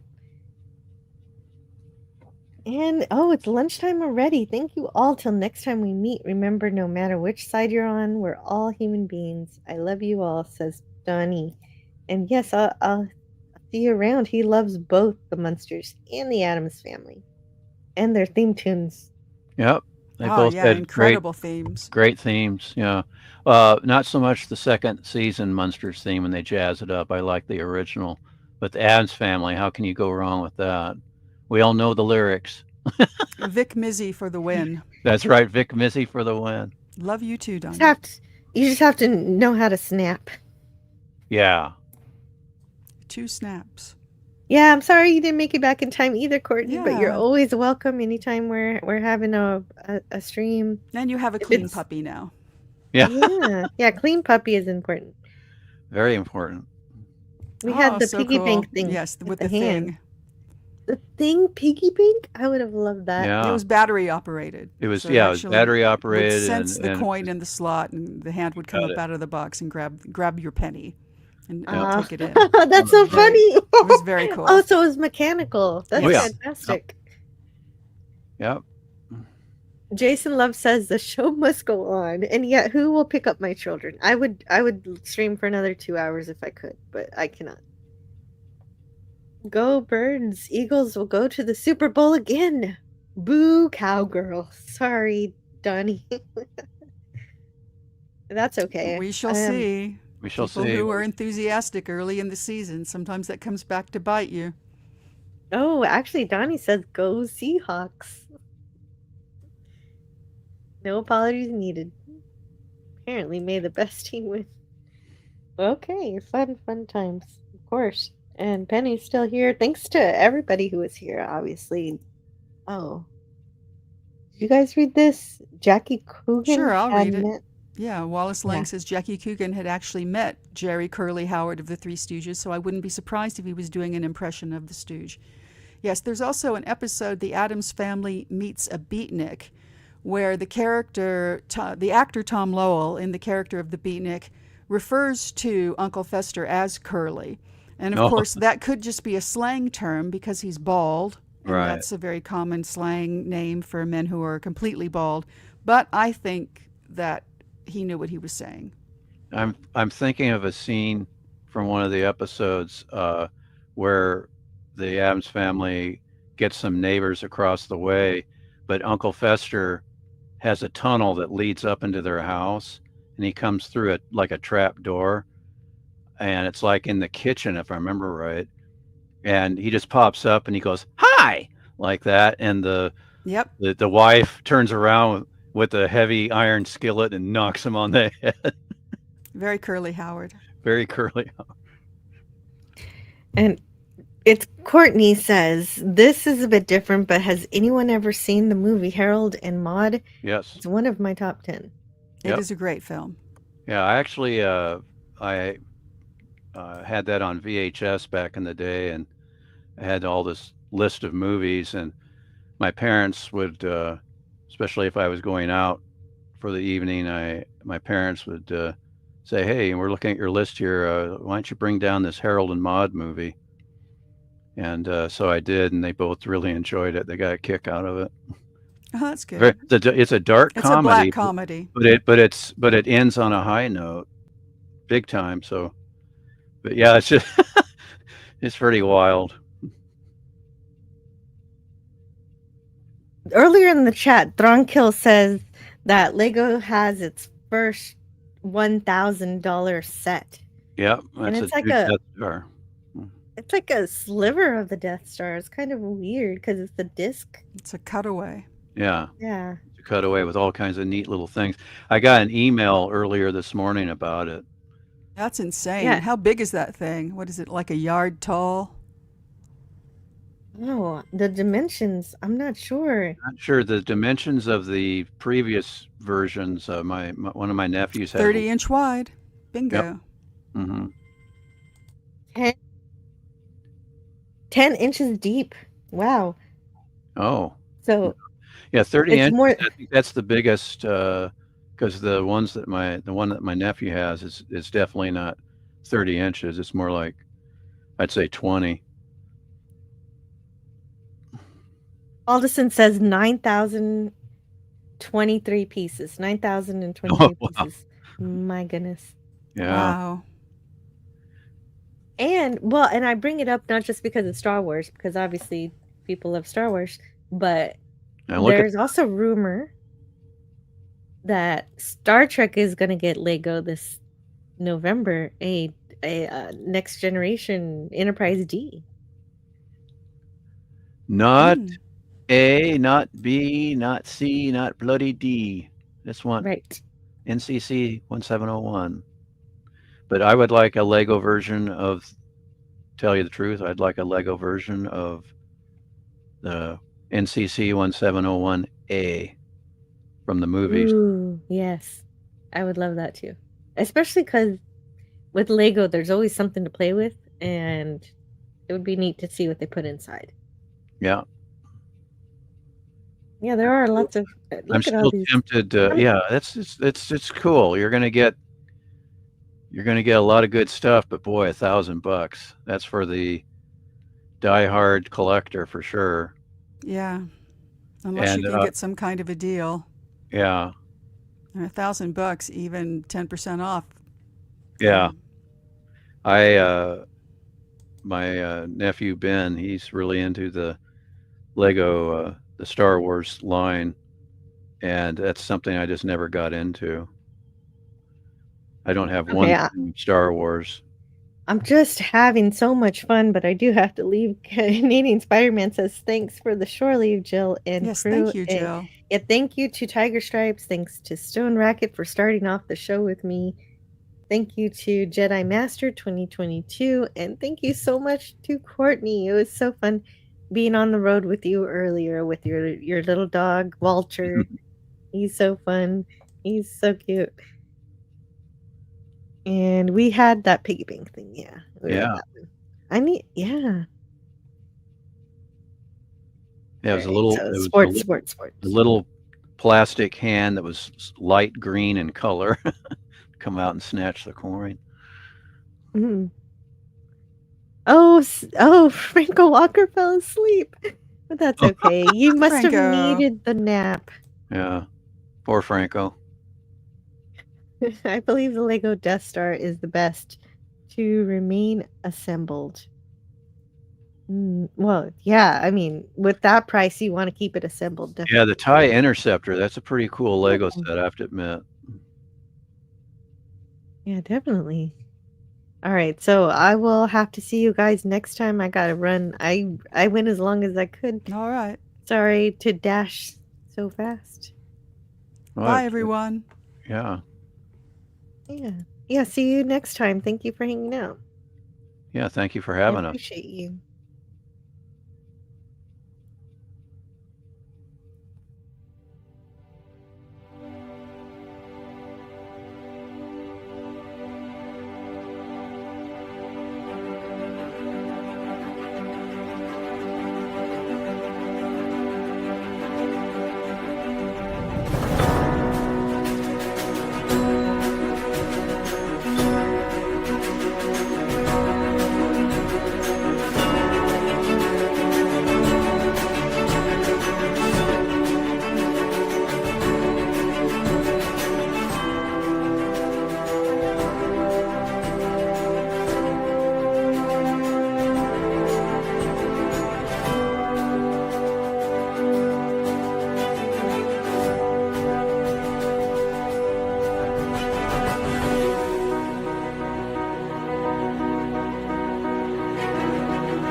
And the ways our differences combine to create meaning and beauty. It has always been easier to destroy than to create. May we together become greater than the sum of both of us. Well, now you have something new to think about. Carry on.